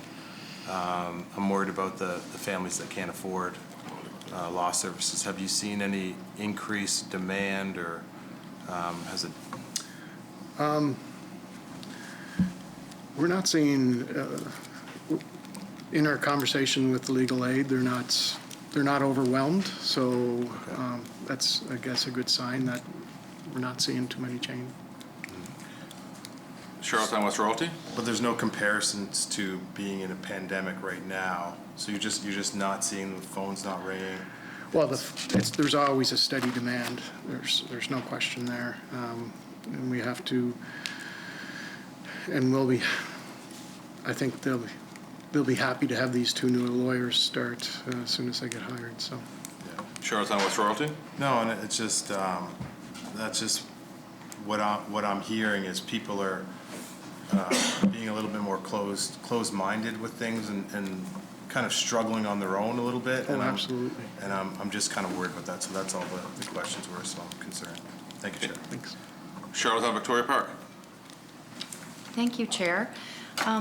I've heard from a lot of women who've reached out to me who have been through the legal aid system, and just like to point out that for context, this system is the same system that existed when women and children were still viewed as the property of their husband and children. And so, you know, the patriarchal, the imbalance of power that survivors feel is really strong and real, and I think beyond the realm of what we can even understand as you know, as people who have grown up in a privileged white way. And so I just have a couple of questions on this. So with there's a few different aspects of this for me. So I'm looking at the sexual violence piece of, which was something that we also tabled. There's a lot of information missing, and we're here to pass a budget, and like, I just, these are things that matter deeply. They have ripple effects into the rest of, into health, into justice, into all of these things. And so until we get all of this information and understand exactly what it means when it says services and supports to people who experience sexual violence need to be accessible, seamless, and available in the same way across the province. But yet I hear from women whose children are waiting years to get counseling, who have been victims of domestic family violence.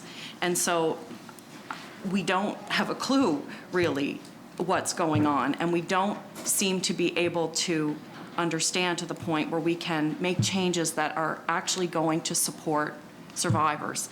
And so I'm wondering what sorts of wellness programs are offered to families who are survivors of domestic violence, sexual violence, intimate partner violence. What sorts of programs are offered to them? So when we further on here, we'll get into victim services, where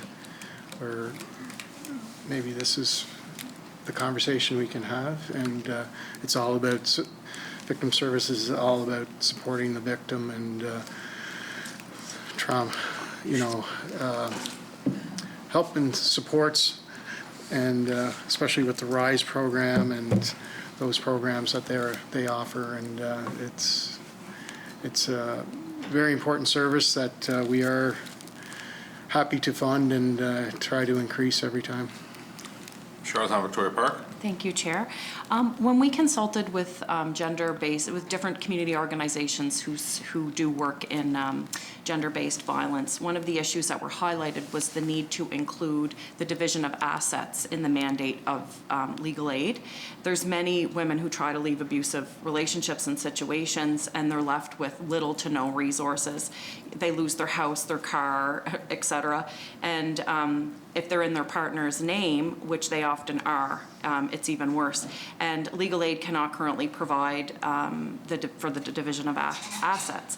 Have you heard this from community groups, and are you working to include it in legal aid services? We have heard this, and we will continue to try to make improvements and to see where we can best support the victims, particularly in a separation or a victim of violence, and in that situation that you talked about. And I think we have to really to move forward on that, and to help best support those people. Charlottetown Victoria Park. Thank you, Chair, and I appreciate that, because one of the things that we do know is, you know, those are the exact reasons that women stay in those abusive relationships, and then we have children growing up in those homes, and they're going through their life traumatized, and then they end up in jail, you know, and so that we don't realize the crucial importance of things like this. And so, all right, I'll leave, that's it for now, Chair. Thank you. Summerside South Drive. Chair, when was the last time that our legal aid services were reviewed? I'll have to bring that back. Summerside South Drive. So there is a review? I'm not sure. Summerside South Drive. Okay. Legal aid's great because it helps people navigate the system with trained professionals, which is desirable for people in the court system as a whole. How many people are self-representing in the court process? How many percentage? Is that what you're asking for? I don't have that in front of me. That's not a budget question, so I'll have to bring that back. Summerside South Drive. Well, I guess I was going to ask, did you have a breakdown of which court proceedings feature self-represented, but I guess we'll have to bring that back as well. Do you think more people will self-represent because they can't qualify for legal aid? Well, unfortunately, there is a threshold that legal aid has, and it's reviewed annually, and it's something that there's probably, the threshold is probably going to be always too low because you have to have a point, and that's unfortunate, but whether there's going to be more, I think the courts are trying to, with the pathonotary, trying to make it easier if that happens, that they can, the person representing themselves have some supports in the courts. The judges we have talked to them, and they are seeing more increases, and they would like just some more supports for those people, just to not to be represented, but help them be prepared for the court when they do. Summerside South Drive. Thank you, Chair. And yes, there is a certain line that you're going to have there. But I mean, former Supreme Court Justice Beverly McLaughlin described the current access to justice situation in Canada as a crisis. Would you agree that it's a crisis on PEI? Well, speaking with the judges, they haven't referred to it as a crisis, no. Summerside South Drive. Do you think it's a crisis on Prince Edward Island, Minister? No. Summerside South Drive. Does self-representing in court rather than using a lawyer result in longer court proceedings as parties grapple to learn the rules and proceedings? Is that a question? I'll have to bring that back. Summerside South Drive. Does the province collect any data on the costs of going to court in PEI? I'll have to bring that back. Summerside South Drive. So you will bring that back to us. I guess that was the next question. Can we have that information? Yes. That's it, Chair. Thanks. Charlottetown Belvedere. Thank you, Chair. What is the current income threshold cutoff for eligibility for legal aid? It depends on the size of the family. For example, if it's a 4-person family, the income is $34,725 annually. However, I'd like to stress that that's only one factor in determining whether you're eligible for legal aid. The urgency of the case, the seriousness of the crime, what resources they currently have for coverage. So each case is actually looked at individually, and I just wanted to stress that finances is only one piece of that. Charlottetown Belvedere. Thank you, Chair. Yeah, I appreciate that. That is obviously, it's not a lot of money, but when there are also all those other factors to also consider, do we have any data on how many people apply versus how many are actually approved? We have data for 1920, but currently we're compiling the 2021 data. If you'd like, we could table that. Charlottetown Brighton. I would very much appreciate that. Can you give at any point like an idea currently about what that looks like? Like, is it 20% or 100% or 90%? Sorry, could you repeat the question again? So the question is how many applications versus how many are actually approved for aid? On the criminal side, for example, in 2019-2020, we had 922 applications. 66 of those were refused. Charlottetown Belvedere. Okay, so that's pretty good. What about on the family law side? On the family side, I don't have those statistics right here. I only have the criminal, but I can find out on the family for you. Charlottetown Belvedere. I would very much appreciate that. Obviously, I can speak from personal experience of how incredibly expensive it is to go to court for family law. Certainly the average starting point cost is $10,000 just to begin a court proceedings if the proceedings are complex, or to go anything beyond just a really simple, what should be a relatively simple process, that can very rapidly get to $25,000, $30,000 mark.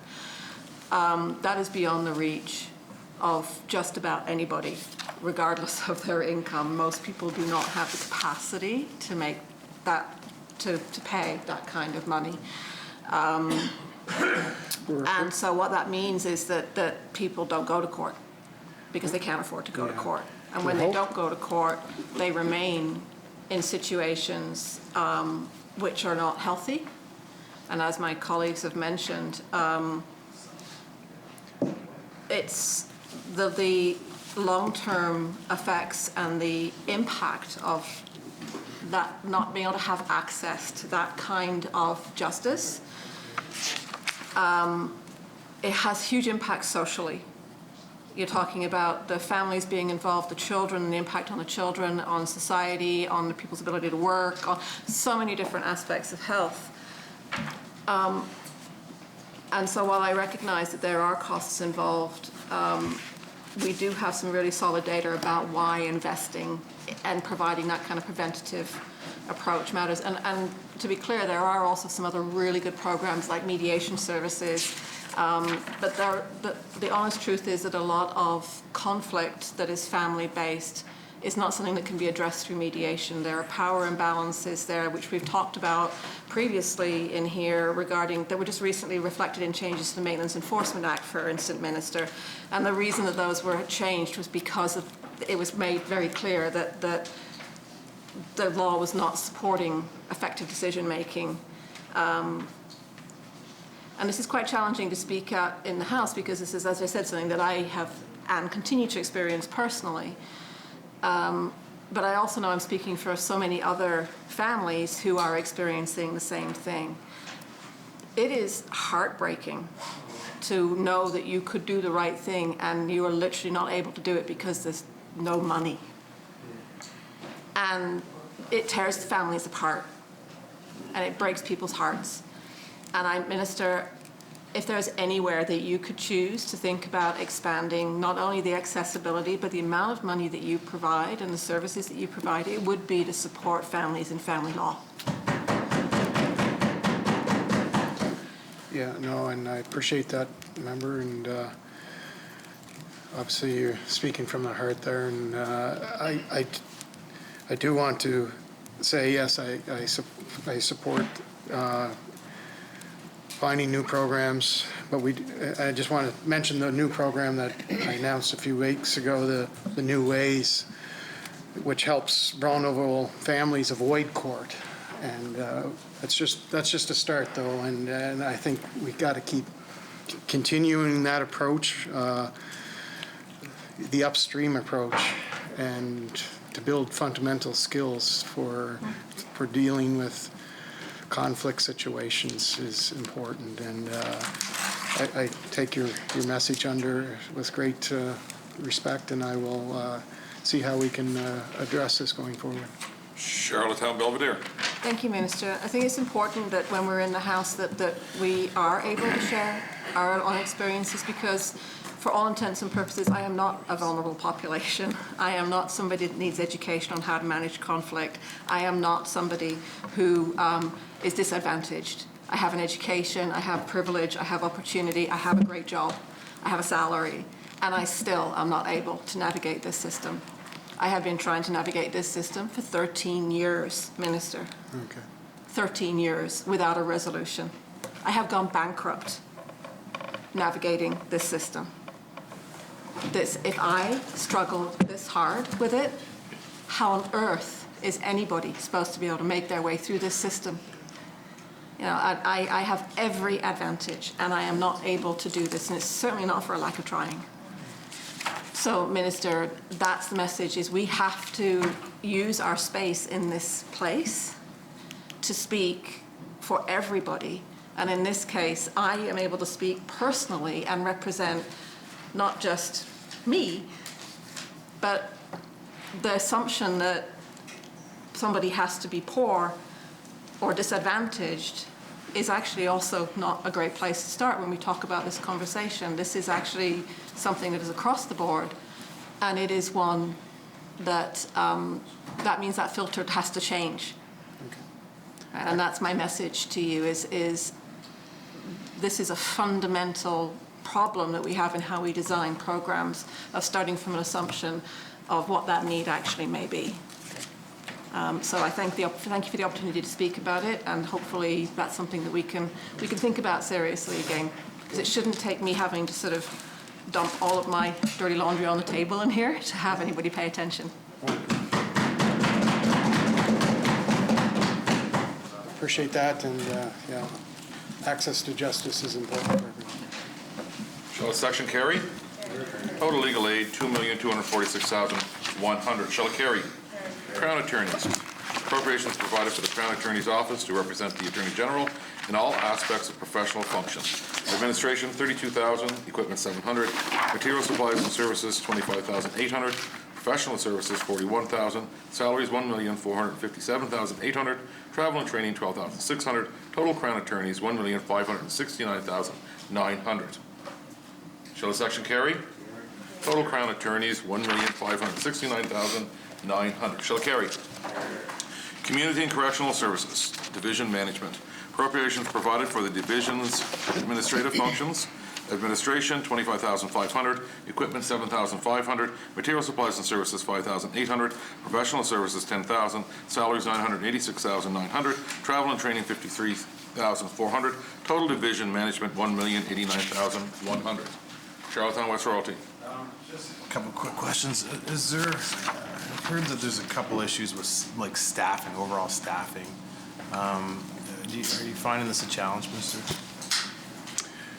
Yeah, we've had continue to have some turnover in staff and corrections, and it's something that we're on top of, but it's definitely been challenging, especially with COVID. Charlottetown West Royalty. So it's COVID that caused the issues with staffing, do you think? Not necessarily, but it's put greater pressures on the corrections for sure. Charlottetown West Royalty. So with the people that work here in high stress environments, and they're struggling, and if they're short staffed, and I hear a lot of people are working overtime, that's costing quite a bit. What are your plans to make sure that we're adequately staffed in this important section? So HR is continuing to work on that. We have a lot of casual officers that are taking a lot of opportunities to work now, and so they're managing. It's just, and we're looking forward to the next bunch of graduates coming from Atlantic Police Academy from their correctional services course, and a lot of them will be offered positions or casual work for sure, and positions when they graduate. And Charlottetown West Royalty. I know the numbers are surprisingly high at some of the facilities. What happens if in the coming months after COVID? What happens when we hit capacity? Because we're looking at those issues. What happens in those situations? Well, it's very well managed, the correction services now. I mean, I have to give a huge shout out to the staff, all staff at corrections. During the pandemic, we had CPHO guidelines were tough to implicate on in a prison environment, and they did a tremendous job for the safety of the inmates and the safety of the staff, which was a real balance, let's say. And but right now we're down, I think, 70 inmates, so it's good to see. And during the COVID, the pandemic has changed the way we probably look at corrections a little bit too. We had over 50 inmates on bracelets, and which happy to say there was no implications from that, and so we look at increasing that in the future, and maybe that's an approach that we can take. Charlottetown West Royalty? And that was going to be my next question is I didn't know if the numbers were down because people were supposed to be serving, but the decision is made to give them a bracelet and let them serve it out at home. Who makes those decisions? They're assessed by staff, the director, and there's a body in place that assesses their risk assessment, basically. Charlottetown West Royalty? I'm just looking for some sort of a matrix to make that determination rather than it becoming, we want to get our numbers down from jail. No, it's all about risk to society and the general public. So. Charlottetown West Royalty? And yeah, I'm just a little bit worried about that because I know that, I mean, I've heard stories about people maybe not sleeping in the right places where they needed to sleep when the jail was full, or just different areas, and that's kind of concerning. So I'm like, there is some. I know there's some issues with staffing there. I know there's some issues with conditions there, and I'm just looking at providing like support. I think this is an important area. I want to provide support. Absolutely. And make sure that both the staff are kind of well taken care of, that we're doing our best to serve. Has the increase in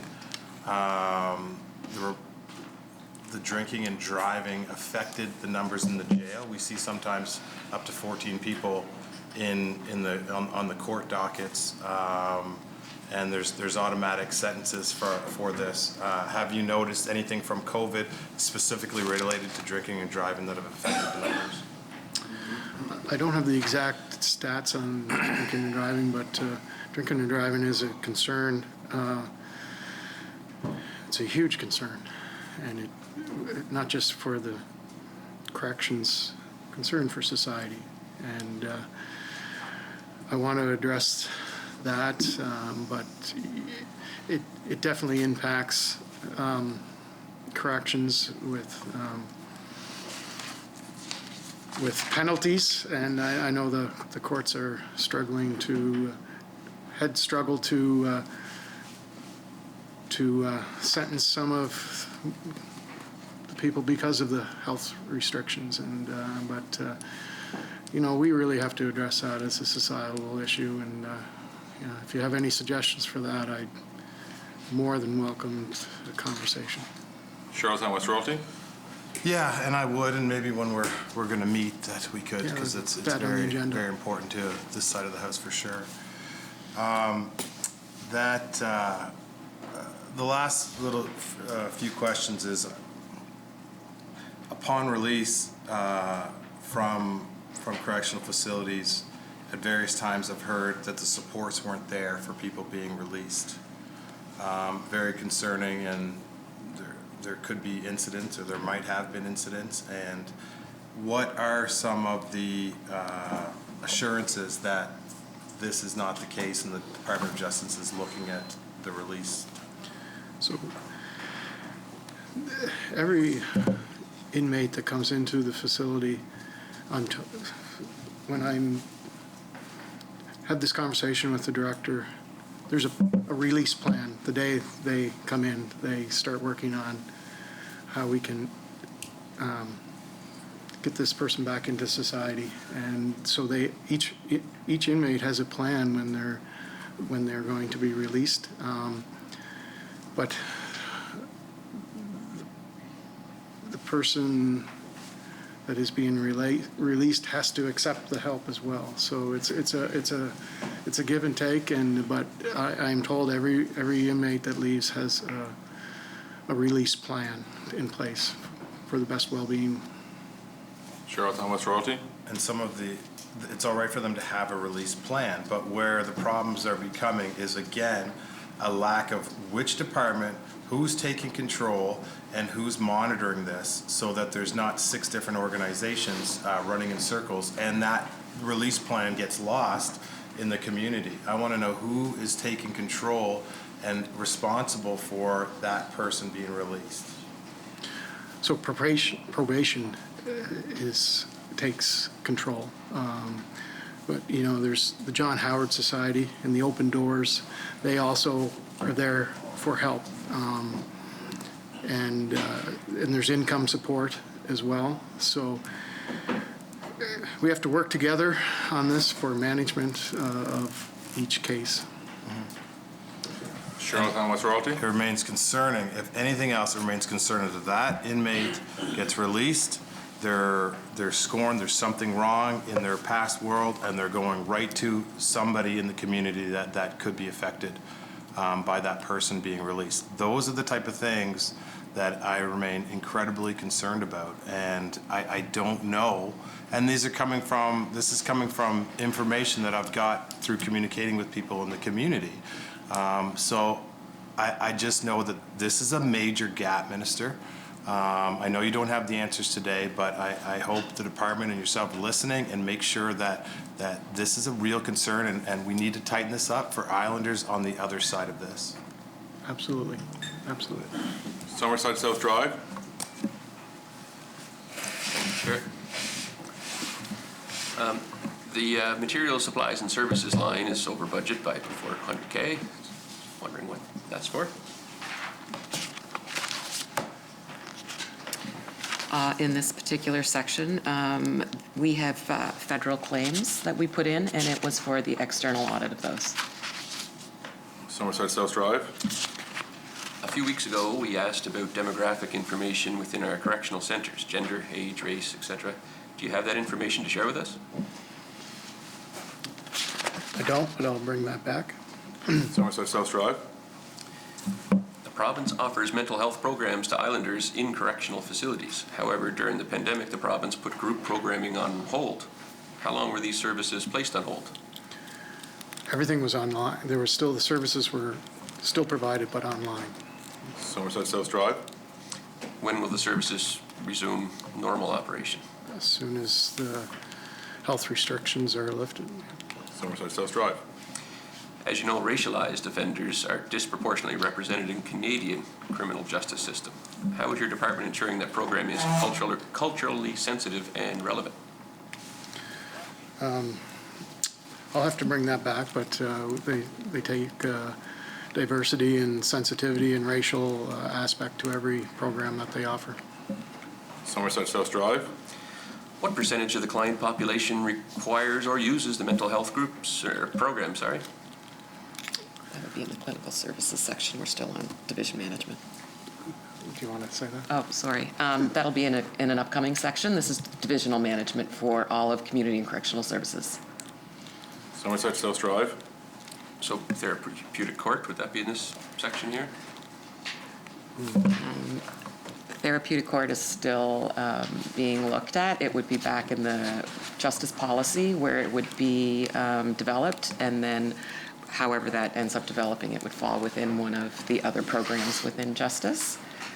Whether it's courts or corrections, I'm not quite sure, but currently this is the division management section that we're on, just that oversees all of the community and correctional services. Summerside South Drive? Last year, the province released inmates from the correctional centres in Charlottetown and Summerside to reduce the risk of spreading COVID in island jails.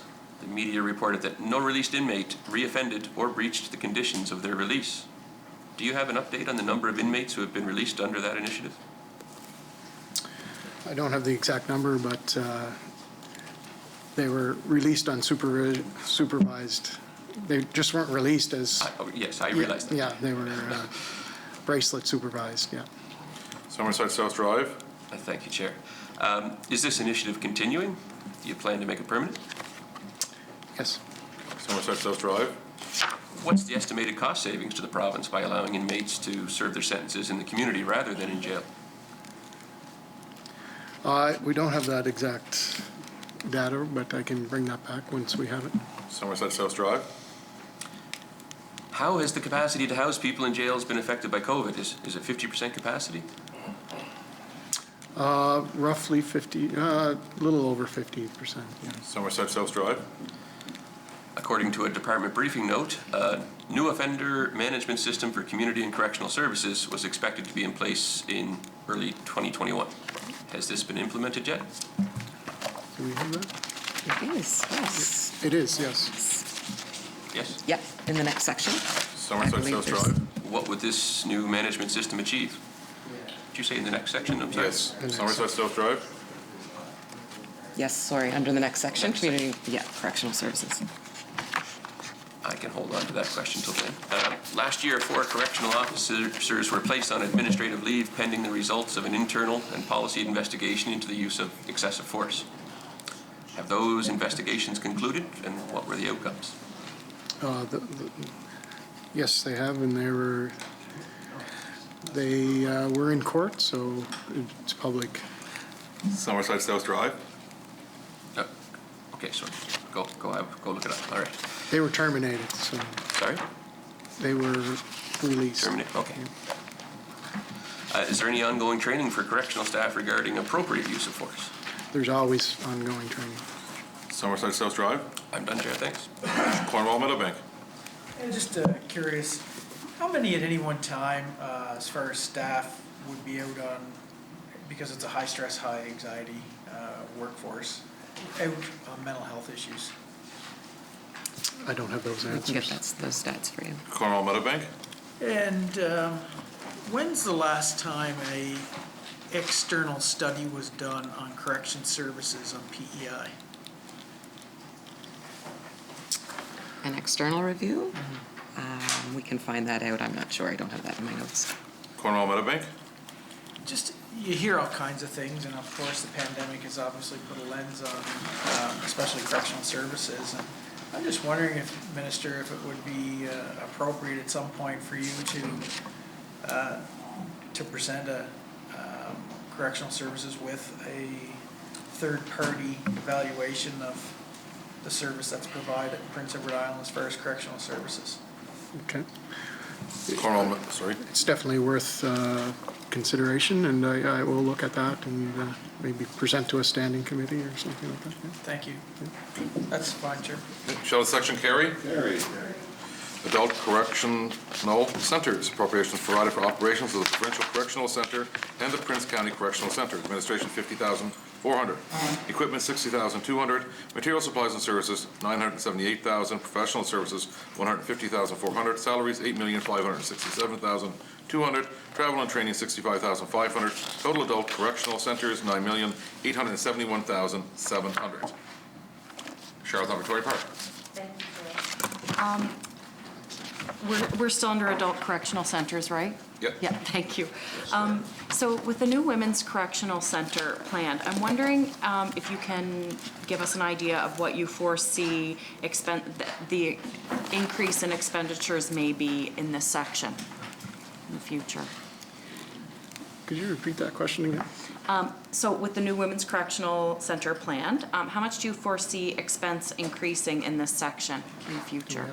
Yeah, that is something that we will be looking at once this budget. We'll start our management planning process, and that is one of the items on the agenda, is to determine some costs. Okay. Charlottetown Victoria Park. Thank you. And just one other question. So we know that incarceration rates for women have been on the rise recently. Has the department done anything in particular to respond to this, to reduce incarceration rates? Yeah, and that's something we're constantly looking at, and that's particularly when we move to a therapeutic courts, and I hope that will maybe address some of that trend. Yeah. Charlottetown Victoria Park. Thank you, Chair. I'd love to hear more about the timelines for those and kind of what that looks like, because I think that's a great idea. And just as a quick little side note, back when COVID had first started, and I can't remember all the ins and outs, but there were some women moved to the youth center. And at first I was a bit horrified by that. I didn't know what that meant or what it looked like, and ended up hearing that that was really a positive. Not that they were together, but just that the workers were with youth and then they were with the women, and so it kind of changed the atmosphere a bit, and what a positive effect that had on the women and their mental health and stuff. So I just wanted to throw that out there. Yeah, there's still women there now, and it really has been a positive. I hate to use that word, positive, when someone's incarcerated, but it's been a good experience for the youth center and the women that have been there, and it really worked out well, and it's probably one of the good news stories of COVID, yeah. I'm good, Charlottetown thank- Victoria Park. I'm good, thank you, Chair. Charlottetown West Royalty. Yeah, so the adult, at Sleepy Hollow, I was glad to see that they were doing vaccines for their employees there, and it was a great initiative. And could you tell me if there was any hiccups with that? No, and the only hiccup I found with that was it probably didn't come soon enough. We really pushed to have the correctional center done sooner. I wish it had been done sooner. When you're in a communal living like that, staff and inmates were very highly at risk, and I'm so fortunate to have them vaccinated now, and it just kind of took a deep breath when it happened, and we're thankful for it now. Charlottetown West Royalty. Yeah, and so it was good to see that there, and then we talked about it before. In the next section, I know the sheriffs are in the next section, but they were invited to go, the sheriffs were invited to go in to get vaccinated, and then denied that once they got there. Since then, it's been rectified, but that didn't really send a good message. Could you talk about what happened with that situation? So that was a case where, since COVID started, the sheriffs weren't actually going into the facility. So when it was just an oversight that they shouldn't go into the facility to get vaccinated. So we set up alternative site where the sheriffs were vaccinated, and unfortunate, it was just an oversight. Charlottetown West Royalty. But didn't others come in to that facility to get vaccinated? It's people that were in and out of the facility were on a if you went into the facility ever, you were eligible apparently. Charlottetown West Royalty. But the sheriffs work with people in the court system. They're driving out there. They're doing all kinds of different duties. Do you think it sent a good message to the sheriffs that when they were scheduled to be out there, emails, everything was done, and then I feel for the sheriffs. I know there's a lot of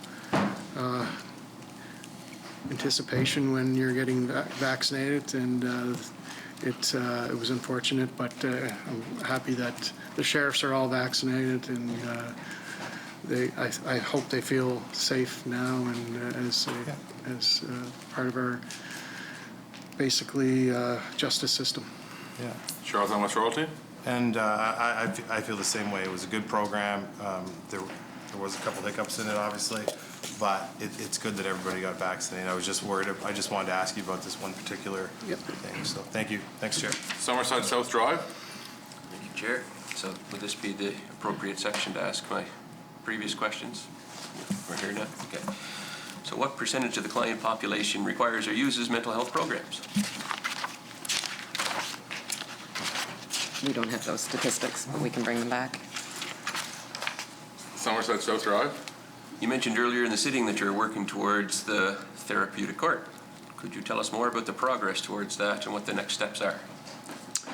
Yep, we have senior staff looking into it now, and our policy staff, and just early stages of conversation and planning, and make sure all our, we have to work with the judiciary, of course. We have to work alongside them or for them on this, and so we have to make sure we include them and have these conversations. Summerside South Drive. Do you feel that our mental health system, inpatient and community, is adequate to care for individuals who would make use of that therapeutic court? Could you say that again, please? Therapeutic court's wonderful idea, 100% behind it. But I have my personal doubts whether our mental health system, inpatient and community, is adequate to care for individuals who would make use of that court. Do you feel that there's sufficient support there for it?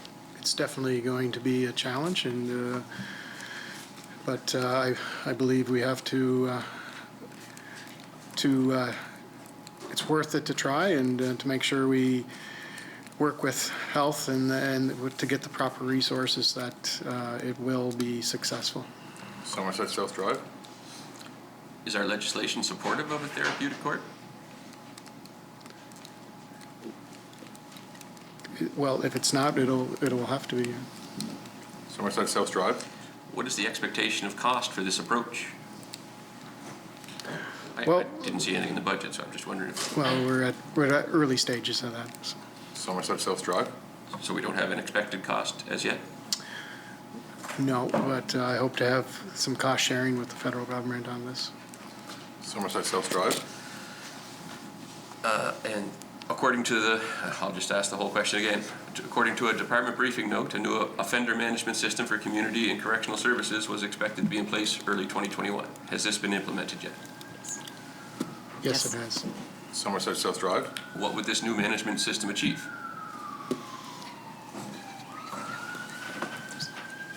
I'll have to bring that back. Somerset South Drive. Under this new system, would the province be shifting from paper records to electronic records?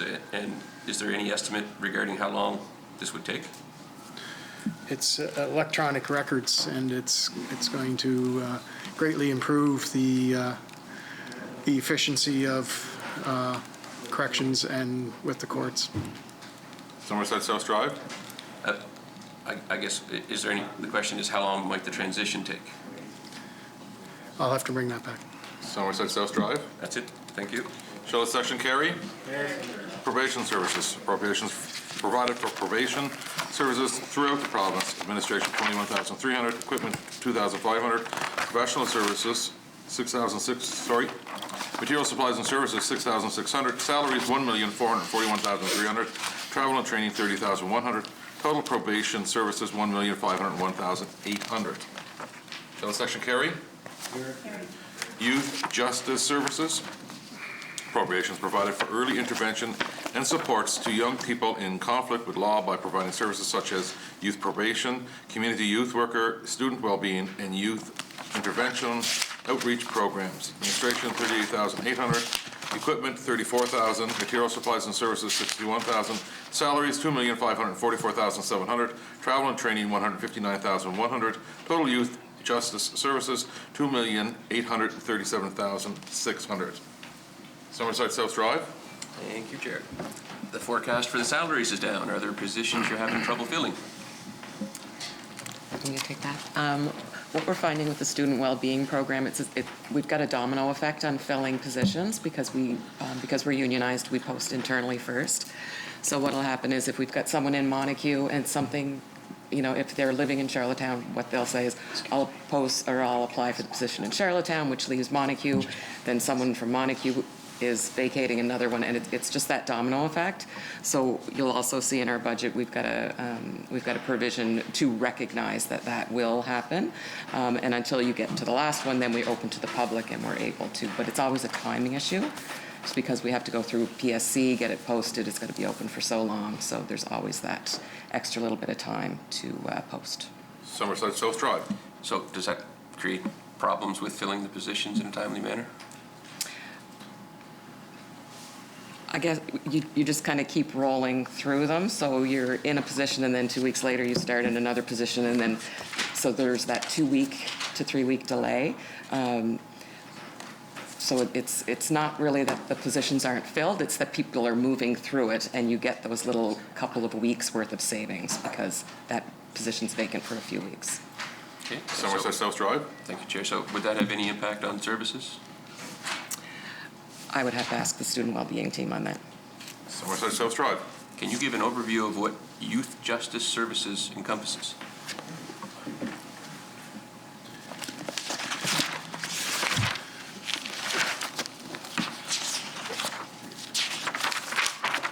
What it encompasses? Yes. So this is our youth and justice, the staff at our correctional youth justice workers, our school outreach workers, and our community youth workers, and which make up the support system for our youth that are in the justice system, and upstream approach to it with the student well-being team. Summerside South Drive. That's everything. Shall the section carry? PEI Youth Center appropriations provided for the operation of the youth custody facility in Summerside.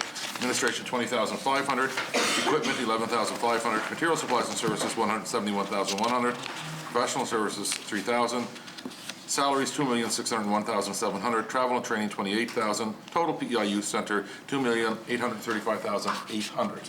Summerside South Drive. Similarly to the Youth Justice Services section which was passed, the salaries forecast is down a fair bit. Is it the same issue? Or do we have positions we're having trouble filling? Potentially, yeah, that's pretty much the same type of thing. And it's delay in filling, so when we do have vacancies, there will be a delay to get someone else into the position. Whether if they take it from within the same program, we will see another delay. So yes, that's generally what that is. Summerside South Drive. Broadly speaking, are we having trouble recruiting youth workers? Not necessarily, no. Summerside South Drive. That's good, Chair. Charlottetown Victoria Park. Sorry, Chair, I thought we were on a different section. I'm good. Okay. Thank you. Shall the section carry? Victim services, appropriations provided for services to victims of crime. Administration, $12,100, equipment, $4,700, material supplies and services, $9,200, professional services, $31,500, salaries, $831,300, travel and training, $25,100, grants, $125,000, total victim services, $1,038,900. Summerside South Drive. Thank you, Chair. Can you give me an explanation of what victim services encompasses? So we have 8 victim services workers that deal with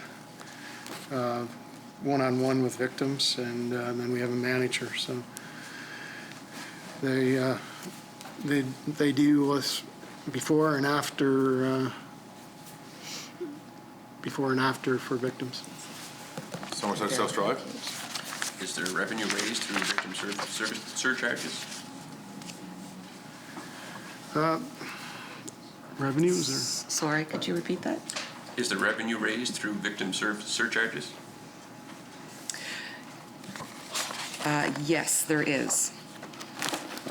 How much would that be? Federal victim surcharges is $85,000 a year, and provincial victim surcharge $180,000. Summerside South Drive. Chair, it's widely known that the COVID pandemic and staying at home have led to poor outcomes for domestic violence. Since the pandemic began, how many referrals to victim services were made regarding family violence or domestic violence?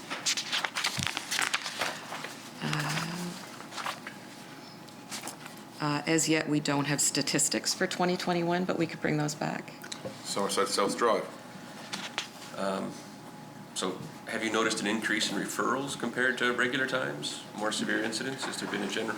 So as we, during the, and we continue to do it, Family Violence Prevention Committee meets bi-weekly, and we met weekly during a year ago, but we still meet bi-weekly now, and that includes justice, education, and social housing and development. And it was social development and housing, sorry. And victim services reported to us every week, and we monitored their response, and it did have some influxes, but it kind of stayed where an average that they expected. So. Summerside South Drive. I saw you doing this, Minister. Was there a spike and then a drop? There was, when we were in lockdown, there was a spike. But, and now a drop? It's back down to, yeah. Summerside South Drive. There's a departmental briefing note on sexual violence which is largely redacted, including all key indicators and success stories. Could you provide an unredacted copy of that briefing note? Sure, if there's success stories. Yes. I'm not sure why it's redacted. That's it. Charlottetown Victoria Park. Thank you, Chair. I've heard from, as I mentioned before, a few survivors, and they've kind of shared the same story of their experiences with victim services. And as I'm listening to you talk, it kind of makes sense to me in terms of, you know, having big caseloads, being stretched really thin, high staff turnover, and those sorts of things, and survivors having to repeat their stories frequently due to the misplacement of files and whatever. I'm wondering what sort of training people who work within victim services receive. Like, do they receive the trauma-informed and... I'll have to bring back the exact training, but but there's not a lot of overturn in staff in victim services. It's been great staff. Susan Maynard just retired, and she did a fantastic job. This is one of the most important services we provide. I can really tell you, it's when I speak to the staff and when I speak to Susan or Jay Lee, these victims, they work with these victims so they don't have to tell their story again. They really do care for the victims. And I remember the leader of the opposition asked me, do we have enough funding for that? And I said last year, and I continue to say, we'll never have enough funding for these victims because we can't put a price tag on what they went through. But I can tell you that when the staff in this department are working with these, they have the utmost professionalism, you know, whether it's court preparation, referrals, preparing impact statements, working with the family violence. They really do tremendous work, and I really want to commend them for that, and thank Susan. She's retired. I hope she's enjoying her retirement, but I used to say that, and I get it way too often, I have to sign off on every victim service file. And they are some of the, for this little farm boy from Frenchport, it's probably one of the hardest things I do, and one of the,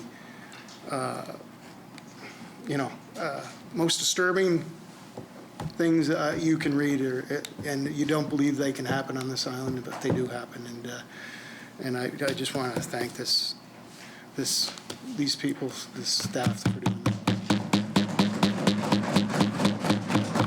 Charlottetown Victoria Park. Thank you, Chair, and I appreciate that. And to kind of tag on to what you just said, I think that one of the problems has to do with the fact that when victim services refers families to other services, those services just aren't available. And so I've heard wonderful things and a lot of devastation when Susan Maynard was retiring. And so I think that there is perhaps some frustration being directed by the lack of community services. And I really do believe, I mean, we've heard this across departments, we need to get creative because we have a lot of a lot of labor shortages, maybe not particularly in victim services.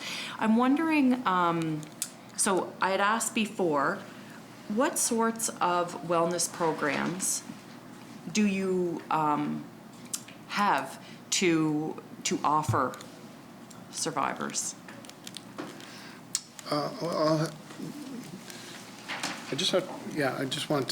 don't have the list of all the services here, but that's something I'll bring back. And it's coordinating the services, what these people do, and I will take your advice on, if this group's doing a tremendous job, they have to ensure that where they're directing their clients to is also doing the same top-level job. So it's really a team effort, and it really has to be coordinated. So I will take that, and I will bring back the list of services that they can provide.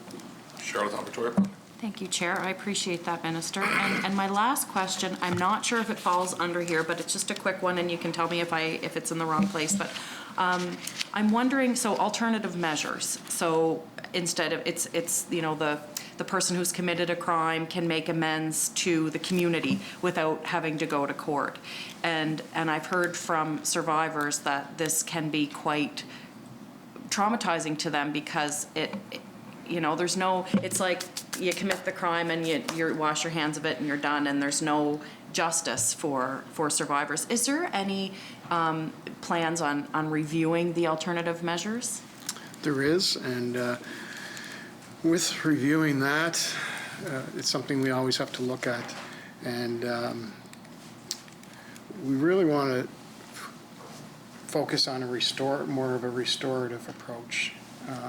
I think there seems to be more closure for everyone involved with that, and I would like to, now that we have restorative justice coordinator, I think we can move to that direction. So alternative measures, we can shift into more of a restorative approach, which I think is better for the victims at the end of the day. Charlottetown, Victoria Park. I am good for now, Chair. Thank you. Charlotte Section Carry. Clinical services. Appropriations provided for assessment. Summerside South Drive. I want to follow up a little bit on the spike and come back down, Minister. Did that spike coincide with more of the hardcore full lockdown? As far as yes. And then went away once things opened up again? Pardon me? And then went back down when we opened up a bit? Yeah. Yes, that's it. Thank you, Chair. Clinical services. Appropriations provided for assessment, risk management, and delivery of treatment programs to youth and adult offenders, both institutional and community-based, who are serving federal or provincial sentences. Administration, $15,700. Equipment, $6,400. Material supplies and services, $32,600. Professional services, $46,200. Salaries, $824,600. Travel and training, $39,700. Total clinical services, $965,200. Shall the section carry? Summerside South Drive. Can you provide an overview of the programs provided under this section? I just said that the appropriations provided for assessment, risk management, delivery of treatment programs to youth and adult offenders, both institutional and community-based, who are serving federal or provincial sentences. Do you have a question? Yes. Is that the entirety of what's under this section? These are there's programs that support and treat individuals experiencing personal difficulties associated with criminal activity, anger management, sexual deviance. So the Turning Point, and then we have the Partner Violence Program for Men, which that is the Turning Point, and also provides training and consultation in certain cases. Summerside South Drive. Thank you, Chair. Would anything in here tie into the therapeutic courts that we're exploring? Possibly, but this is more after conviction, so therapeutic court would be the opposite. Yeah. Summerside South Drive. That's it, Chair. Shall the section carry?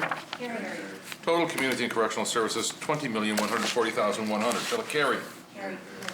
Family law and court services, divisional management. Appropriations provided for management of the Family and Court Services Division, including the Office of the Children's Lawyer. Administration, $19,800. Equipment, $5,000. Material supplies and services, $1,000. Professional services, $75,000. Salaries, $825,600. Travel and training, $7,300. Total division management, $933,700. Shall the section carry? Access and privacy services. Appropriations provided for the administration of the access and privacy services for government. Administration, $7,300. Equipment, $3,000. Material supplies and services, $3,700. Professional services, $1,000. Salaries, $527,400. Travel and training, $800. Total access and privacy services, $543,200. Summerside South Drive. There's an increase in salaries in here. What's the explanation for that? Yes, we are adding another FOIP coordinator position. Sorry, I missed part of that. Sorry, we're adding another FOIP coordinator position. Summerside South Drive.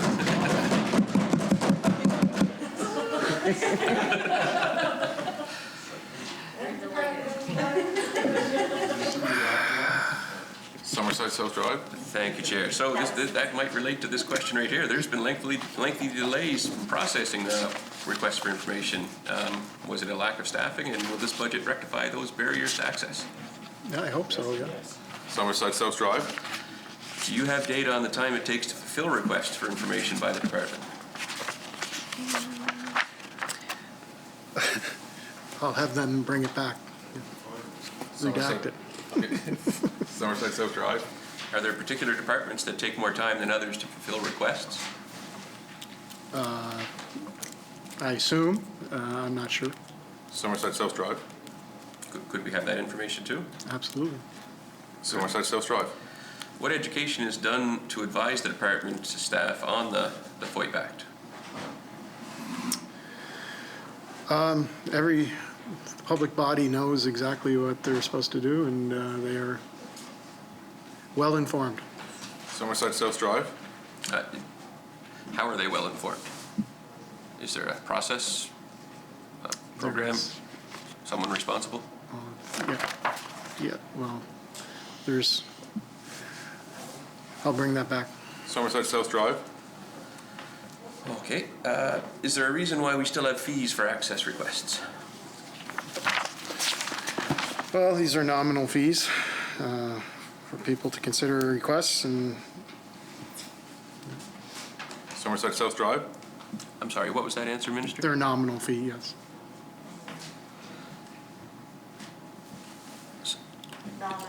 Yes. So that's the reason?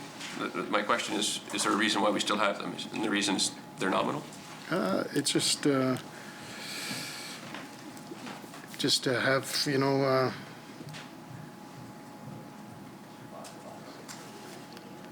have an overview of where it's going, and just a little nominal fee. That's what it is. Just definitely doesn't cover the costs. Summerside South Drive. It certainly has an impact on people who are submitting many FOIP requests seeking some certain information, so those bills can get pretty high pretty fast. Is there a breakdown of FOIP fees, breaking down the initial fee and any additional fees to the applicant? Fees can be waived on case-by-case basis. Summerside South Drive. Is there any cap on the fees associated with the request? I'll have to bring that back. Summerside South Drive. Is it something you'd consider introducing if it's not there? I'll have to bring that back. Summerside South Drive. That's your opinion, Minister. What's your opinion? If there is not a cap, is it something? Don't really have an opinion on it. It's Summerside South Drive. Okay. Is there a strategic plan for improving access to information? Yes, there is. Summerside South Drive. What is APSO's role in developing access to information policy in government? I'll have to bring that back. Summerside South Drive. We're getting a long list of items that we're going to see tabled tomorrow here, Minister. Is the government developing a policy on proactive disclosure? Could you repeat that budget question again? Is the government developing a policy on proactive disclosure? Could you repeat that again? Sorry, people were laughing. Is the government developing a policy on proactive disclosure? We have a strategic plan, so I assume that's proactive. Yes. Summerside South Drive. Depends on what's in that plan, I suppose, Minister. I guess that's your opinion, yeah. That's good. Tyne Valley Sherbrooke. Thank you, Chair. So I just have to come back to the mention of a nominal fee. So I have spoken with individuals who have been charged, hundreds, if not thousands of dollars for FOIP requests. Of course, some of those are, substantial in size. However, it's not necessarily, or it's definitely not appropriate to to be deciding which rights we do exercise when and why not when, or we allow people to exercise at different times in terms of what information they can access via FOIP. So to place fees on accessing that information that are, as I say, hundreds if not thousands of dollars seems unjust, shall we say, and inappropriate. Does the minister have any comments on that? Well, it's something we'll definitely review. Time Valley Sherbrooke. And what recourse do individuals have should they feel that the fee they are being charged is beyond nominal, shall we say, or something they can't afford Well, to pay? it's by case basis, so. Time Valley Sherbrooke. And so are there instances where individuals are denied the right to access information because they are not able to pay for that information? I'm not aware, but I'll have to find out. I'll bring that back. Time Valley Sherbrooke. And how, on a case-by-case basis, do we assess who is or is not able to pay for information? I'll have to bring that back. Time Valley Sherbrooke. That's all for now, Chair. Thank you. Shall the section carry?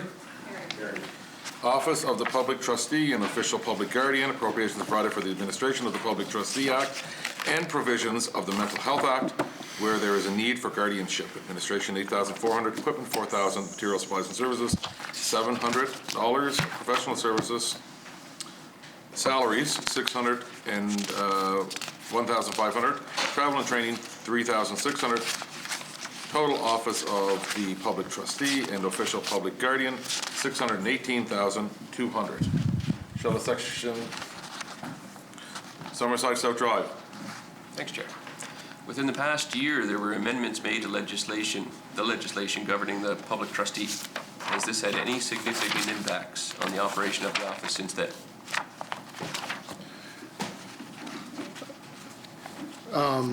No, not that I'm aware of. Summerside South Drive? That's it, Chair. Shall the section carry? I have a question. Mermaid Stratford? So for the Office of the Public Trustee, there was software and all that kind of accounting software and everything that was implemented. Is that implementation complete? Yes, I think there's finishing the data. Yes, they're using it every day. They're putting in some historical data on some of the other files, but on a day-to-day basis, yes, it's being utilized. Mermaid Stratford? Thanks, Chair. And so foreseeably now, that's going to take a lot of manual work out of that, from that accounting aspect. Can you tell me how those resources, foreseeably there'll be some time freed up. Is that, like, is there backlogs or other job duties that you're looking at that might be able to use those resources if there's any significant amount freed up for not having to do that manual? I have to bring that back. I know we just added another resource in there because it's tax season. So we've actually had to bring someone else in to, although the day-to-day accounting for the clients is going through that system, there are other things that also come into play as far as collecting information to put in the system, requesting information from banks and insurers and that type of thing. So although everything may be in the system, there's still that piece where we have to collect the data annually in order to report properly on the clients. Okay, that's fair. Thank you. Mermaid Stratford? Okay. Yeah, thank Shall you. the section carry? Excuse me. Family law. Appropriations provided for delivery of services in the area of family law and child support. Administration, $24,500. Equipment, $4,000. Material supplies and services, $132,300. Professional services, $100,000. Salaries, $1,504,000. Travel and training, $6,900. Total family law, $1,771,700. Summerside South Drive. Chair, is the maintenance enforcement program under this section? Yes, it is. How much was recovered under the maintenance enforcement program in fiscal 2021? Could you repeat that? Sorry? How much was recovered under the maintenance enforcement program in the fiscal for the year 2020-2021? I don't have that stat. I have it back to 1920, but the stats aren't in yet. Summerside South Drive. Oh, what's that stat? In 1920, payments were $7,349,000. Summerside South Drive. And how much was not recovered? I do not have that, but I can find that out. Summerside South Drive. About a year ago, community advocates called for an increased enforcement for support pavements. Has any additional enforcement initiatives been added? Yes, there has. I can't specifically speak to which ones, but I do know that there are other tools that they have implemented or are looking to implement. Summerside South Drive. A significant amount of the arrears in the maintenance enforcement program is related to cases where one of the parties is in a different jurisdiction. How is the province working with other jurisdictions to try and ensure payment? The province works very closely. There is a collaborative of all of the provinces that meet, and we have open communications with those provinces. When someone moves into the province, if they have arrears in another province, those arrears come with them, which kind of jacks everything up if it's quite hefty, and then the workers have to start collecting on that. So then, again, if someone else moves into the province, that debt comes with them. Summerside South Drive. Has any education taken place in relation to the new Children's Law Act? We'll have to bring that back. Summerside South Drive. That's everything, Chair. Shall the section carry? Carried. Court and Sheriff Services. Appropriations provided for the administrative services to the courts in the province and for sheriff services to the public, the courts, and other government departments. Administration, $118,400. Equipment, $71,800. Material supplies and services, $261,700. Professional services, $139,000. Salaries, $3,505,000. Travel and training, $42,600. Grants, $500. Total court and sheriff services, $4,139,000. Summerside South Drive. Has the province established the Indigenous Court Work Program to increase the supports available to Indigenous peoples in the criminal justice system? Yes, we have. Summerside South Drive. That's everything. Shall the section carry? PI Judiciary. Appropriations provided for the provincial court judges. Administration, $1,600. Material supplies and services, $2,500. Professional services, $4,000. Salaries, $1,041,100. Travel and training, $63,000. Grants, $2,800. Total PI Judiciary, $1,115,000. Cornwall Meadowbank. I was going to ask one in the last section. Oh, I just closed my book. Well, I wasn't quite sure what to ask it, but I'm going to ask, and you can either refute and say we already passed it or whatever, but with everything that happened in Nova Scotia over the past year, yes, in Port Pick, has there been any determination by your department to say maybe we should be looking at, and I talked a little bit about it in my previous question too, you have a strategy on the correction services because you hear all sorts of stories, whether they're right or wrong, I have no idea.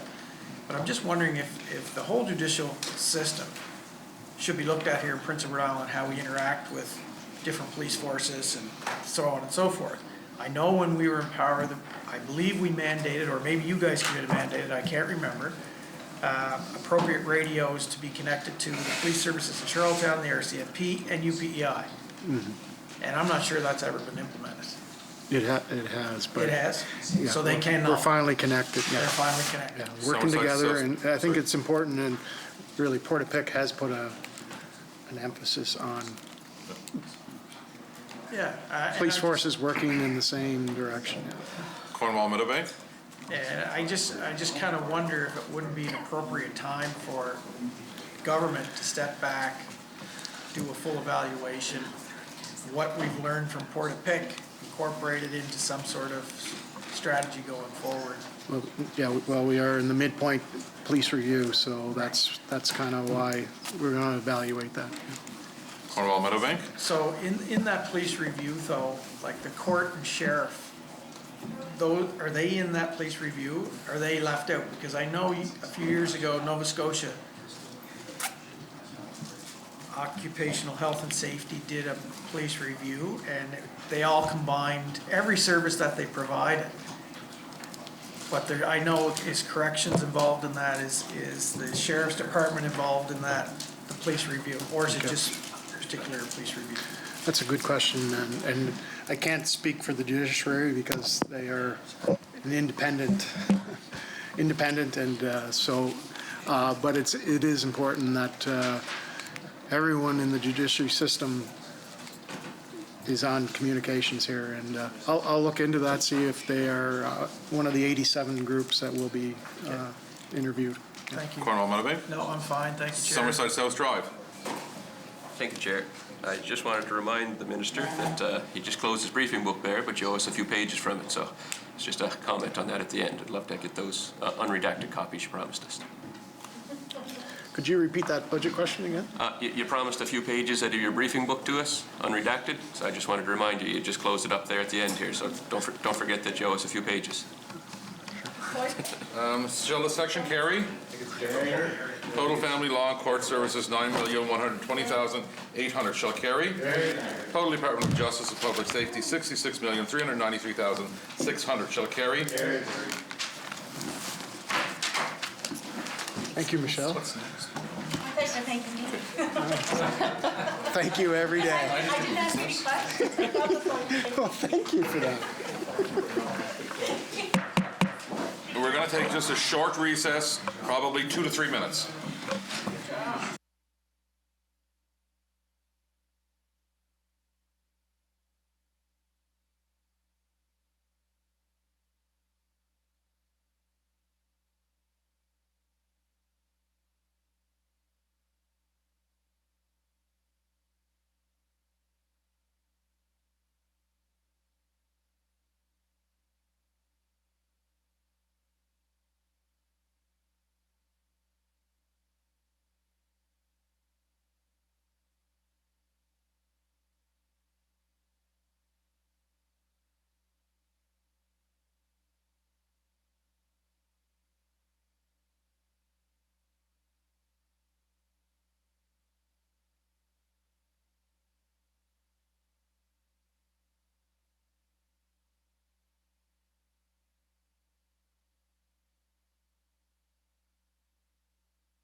Okay, we're back in again, and we are going to move towards, what are we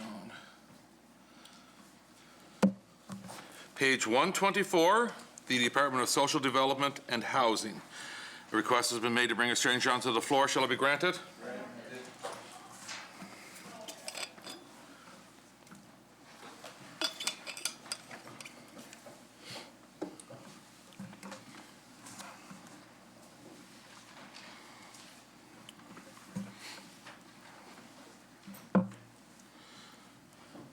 Good afternoon. Would you please introduce yourself and your position for Hansard? Lane Pino, Director of Finance. Yeah, thank you very much and welcome. Housing services. Appropriations provided for the operation of emergency, transitional, and social housing programs and home renovation programs which promote suitable and affordable housing. Administration, $1,486,600. Debt, $227,100. Equipment, $8,100. Material supplies and services, $4,340,000. Professional services, $77,300. Salaries, $3,183,500. Travel and training, $129,900. Grants, $22,990,900. Total housing services, $32,443,400. Charlottetown Belvedere. Thank you, Chair. I'll start in this one with asking around the grants for, or the funding for the emergency services. We've got Bedford McDonald House in here with a recurring line item. How many islanders does Bedford McDonald House assist on an annual basis? I'm sorry, could you repeat that question? Sure. How many islanders does Bedford McDonald House assist on an annual basis? Do we have a kind of a number in terms of? I don't have that. I'd have to bring that back. Okay. Charlottetown Belvedere. Thank you. There's also the funding in here for the Community Outreach Centre, which has increased this year. Looks like a $90,000 increase, I think. Can you just give us an overview on how that funding is expanding the Outreach Centre's services, or what that funding may be for? So, yeah, so that's for the Salvation Army for the Outreach Center services that are currently being provided at Smith Lodge right now, presently. Housing, sorry.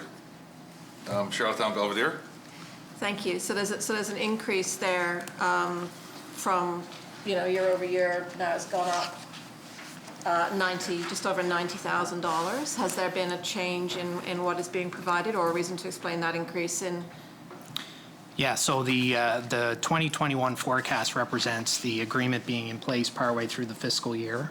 Okay. So the 21-22 budget allocation represents the full year in operation.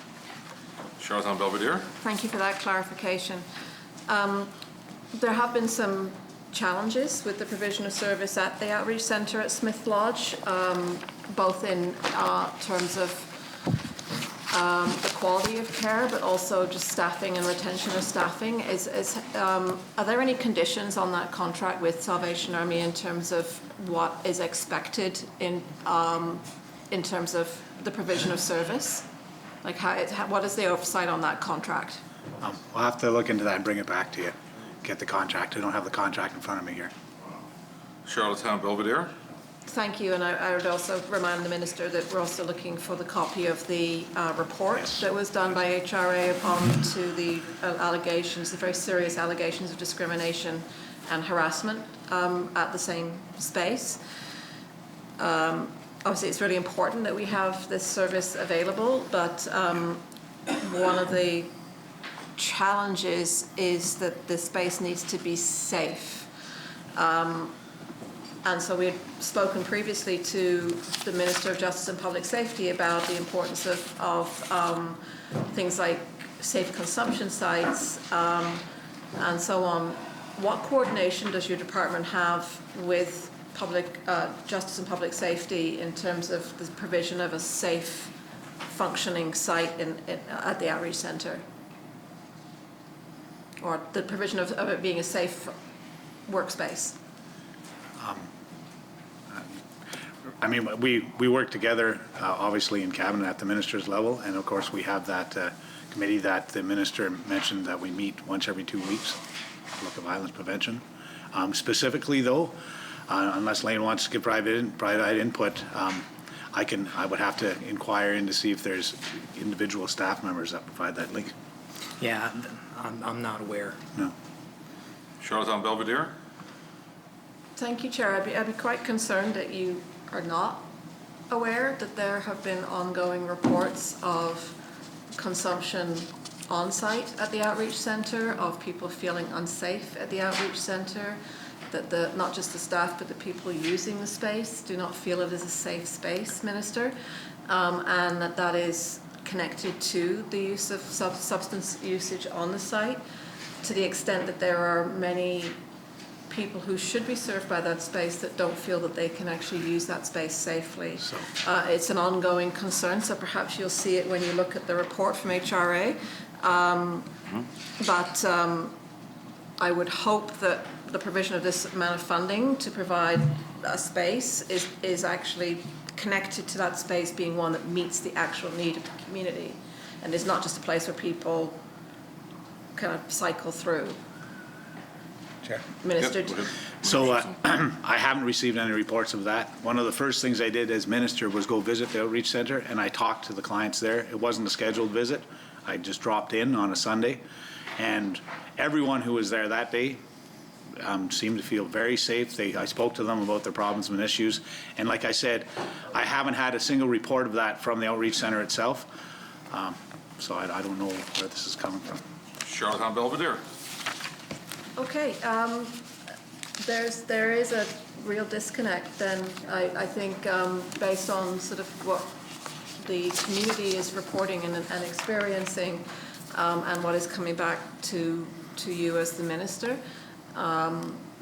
There is a reason why we have been asking for updates on the outreach centre, and it's not because we, obviously again be really clear, having an outreach centre is critical to part of our provision of services to a part of our community who are not otherwise receiving any service. But that doesn't mean that service should not be available to everybody, or that it should be provided in a way that doesn't make people safe. That it's a real, genuine concern, Minister, and I really am not quite sure what to say about that otherwise. You don't have to get my Okay.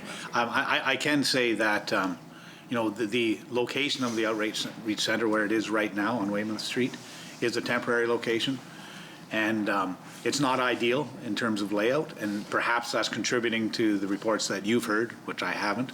But we do know it's not ideal, and the permanent location for an outreach center will be much better structured from that perspective, and probably will show an increased, I guess, layout that would promote safety. Charlottetown Belvedere. Thank you. I guess, if we know that it's not an ideal space, and I would agree it's not a safe space in terms of the layout of it, that their rooms are too small, there is no good line of sight, there are too many places where people can be not able to be kept in line of sight of, for instance, staff. There are significant risks that come with a building that's been temporarily repurposed. But then I've noticed that this is actually Smith Lodge, and that there is $643,500 going to Smith Lodge. I understand that the building is either being leased or purchased by the government, and that there are significant investments being made into that physical space.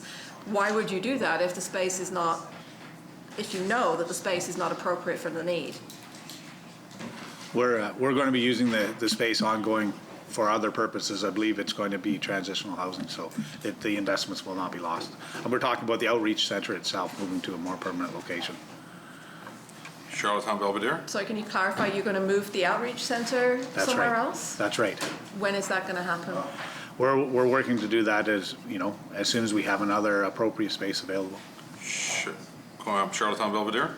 Thank you. The original intent of the outreach center with all the community partners involved was rooted in good science. It was rooted in the input from the community, of having that community board that was involved, and it was about providing a point of contact where the community could go, receive services, get a bite to eat, and so on. Now we know that, again, what we're hearing and what the community is telling us is that is no longer the priority in that space. It does happen, but it's much more difficult for people to be able to access that because they're only allowed in the space for a certain amount of time a day. There's more people that need the space than there is space available. And so I'm hoping, Minister, can you confirm that you are actually working with those community partners again about if you're going to do a new outreach centre, that it's being done with that input from the community of what the community actually needs? Yes, of course. Yeah, we work very closely with the community partners, and we have a resource in our department that, that's their focus. Charlottetown Belvedere. Thank you, Minister. I would argue if you're working closely with community partners, you would know that this is not okay now, because that's who's telling us. But I am pleased to hear that it's moving forward. What's the current capacity at Smith Lodge for people to sleep there in the event that they need a safe place to stay? We're just going to verify that. It's up to 20 units. Charlottetown Belvedere. Thank you. Again, we're hearing that they're not using 20 beds, that they're using between 4 and 6. Is there like a current usage number that you have compared to the? We'll verify, bring that back to you. It's either 7 or 9, I believe, right now. Okay. But we'll bring that back. I want to make sure I get that right. Okay. Charlottetown Belvedere. The other space that's available for temporary emergency shelter is Deacon House. My colleague from Charlottetown West Royalty has spoken extensively about the state of disrepair that building is in. And obviously the other piece around Deacon House is that it is a very long way away from downtown Charlottetown, off on the edge behind the Hillsborough Hospital. Is part of the long-term plan for the department to replace that with a location which is not only in a better condition, but is in a location more suited to serving the needs of those in Charlottetown? So Deacon House is managed by the Department of Health and Wellness, but we're working closely with them to determine how it can best be managed in the future. Charlottetown Belvedere. Thank you. And obviously, I recognise it's managed separately, but effectively it's the same clientele who are spending the day at the outreach centre. And when Deacon House was closed previously because the furnace broke down, those people who were previously at Deacon House were housed at Smith Lodge. So there is obviously a very close working relationship there. That separation doesn't help. And I know that we had spoken previously about that the mental health and addictions file and the social development file, especially when you're talking about where do people sleep safely, is not really separated. So perhaps that can be reflected when you look at the outreach centre. That's exactly why we're working closely with them to address those issues. Yes. Honourable Member, do you have any more questions in this particular section? I do, lots. I have several more. Can I come back to you? Please, thanks. Leader of the third party. Thank you, Chair. Minister, is this the section where the Seniors Home Repair Program falls? Yes, it is, yes. Okay. With the National Building Code coming into force the first of the month, does that affect the renovations to these homes? Does it fall into any interference with the renovations to somebody's house? Sorry, which program? The National Building Code. Oh, the National Building Code. Not that I'm aware of. Leader of the third party. Okay. So with the way things are with the pandemic and the housing, have you given any consideration to timelines on quotes? Like, you can get a quote today and it could be quite a bit higher in 30 days. And is there any consideration given to one quote? Because contractors just can't give quotes, they're too busy. So I have a few situations where people aren't able to get quotes. They got quotes, but by the time they got the application in, or the price has gone up. I guess my question, I'll get right to it. Do you have, how many people look after these seniors' applications when they come in? And then how many people do you have that are approving them? Okay, so the issue you raise about the getting a quote and finding a contractor that's available and then having a quote that's valid in the time frame it takes to process application I think they're valid issues. They were raising question period the other day. I talked to the department about it. I'm getting the numbers right now on the wait list per se and like any backlog of applications, but the initial comments from the department are that actually the list is very, very small. So I'm not entirely sure that having enough people and resources to process the list is the problem, but of course we're addressing that. I mean, it's an issue. Leader of the third party. Did Did you say that the list is very small? Yeah, the initial talks I've had with the department, of course, I asked that yesterday after the question period, and they said, yeah, we're going to get that info, and I can bring it back here, but I believe the lists are relatively small compared to what they were, 3, 4, or 5 years ago. Leader of the third party? That was a shot. No, I suppose the list is getting shorter because you're using green wood now and those sorts of things. You don't have to stamp the lumber. Anyway, on a serious note, okay, what's your affiliation with, so you look after seniors home repair program. Then there's the Office of Energy Efficiency. So how does that come together? And the reason why I asked that question, let me give you a little history. So you get somebody that applies for a home repair program, they want their roof fixed. Office of Energy Efficiency comes out, they get the roof fixed, they get all the windows fixed, all the doors fixed. But all they wanted was the roof, but it's great because they needed their windows. Yeah. But then you turn that around, I got a constituent that just wants windows. And the office says, well, they should have this and this and this, all they want's windows. Because the hardware's broke, they can't get new hardware. Seal's broke, they can't see who's at the front door. So like, how does that intertwine and how does that happen is my question, because we've been trying to get these windows for these seniors to keep them in their own home for almost a year now. And I sent you an email on that. Yeah. I received your email yesterday, and I did speak briefly with the Minister of Environment, Energy, and Climate Action on that. And so, I think there's perhaps an area to improve. I'm just raising it with the department now, but I hope to have some. So I can bring you back some information on that if you like, on how we're going to address that. Yeah. Leader of the third party. Thank you.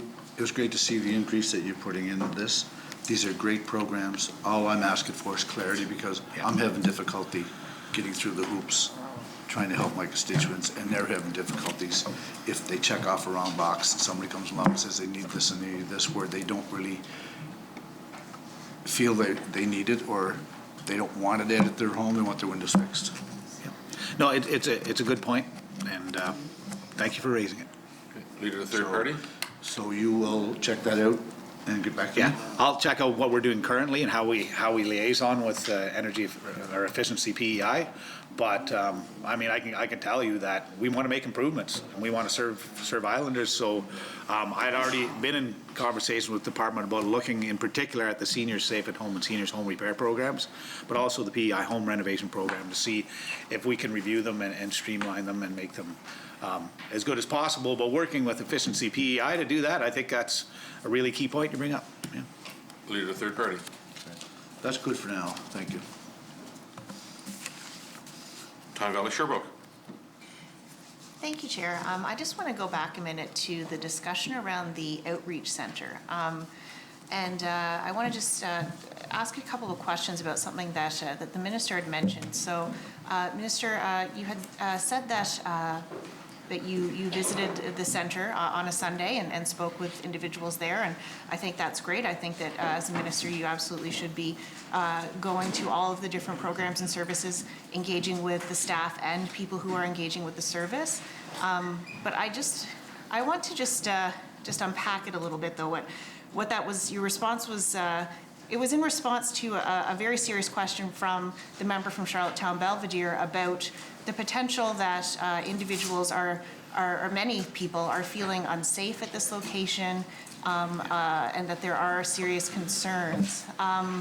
And that to suggest that one visit to the center on a Sunday, as well-intentioned as that was, as a minister, having discussions with individuals would give you an answer as to what the experience of people accessing the services is it falls well short of what we need to be doing to reach out to those who are accessing the service and really understanding their needs. I mean, there's a couple of pieces there. So first of all, as someone coming into that program who you've never met these individuals before, you don't have a relationship with them, it's quite an assumption to think they would feel comfortable speaking with you just on that alone about concerns about the program. But I also want to note that, you are the Minister of Social Development and Housing coming into a program that is funded, through social development and housing. So to expect that on a surprise visit that people are going to feel comfortable and safe to tell you if they do have concerns it's not realistic, shall we say. It's certainly not sufficient in terms of really engaging and listening to people with lived experience. So, Minister, can you tell me what additional efforts have you or your department made to understand the experience of people who are accessing the outreach center and any barriers they might be facing to accessing that service?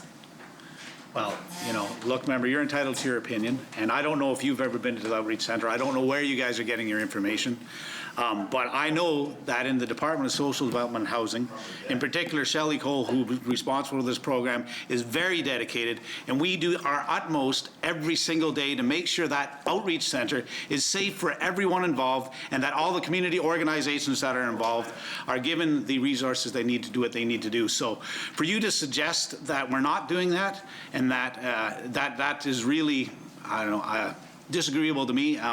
I don't know where you're getting your information, but I'm getting it from the people who deal with this day in and day out. Thank you very much. The hour has been called. Why did you... Get him a sticker.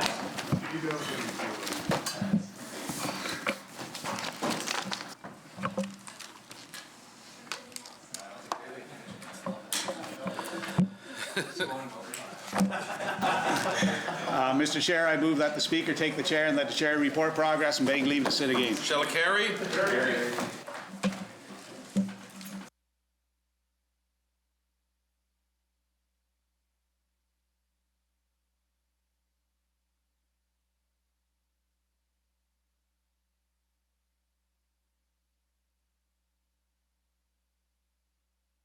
Mr. Speaker, as Chair of the Committee of the Whole House having under consideration the grant of supply to Her Majesty, I beg leave to report that the committee has made some progress and begs leave to sit again. I move the report of the committee be adopted. Sure, carry. The honourable member from Morel Dona and the Government House Leader. Thank you, Mr. Speaker. Mr. Speaker, I move, seconded by the member from Montague Kilmuir, that this House do adjourn until Tuesday, April 27th at 1 o'clock in the PM. Sure, carry.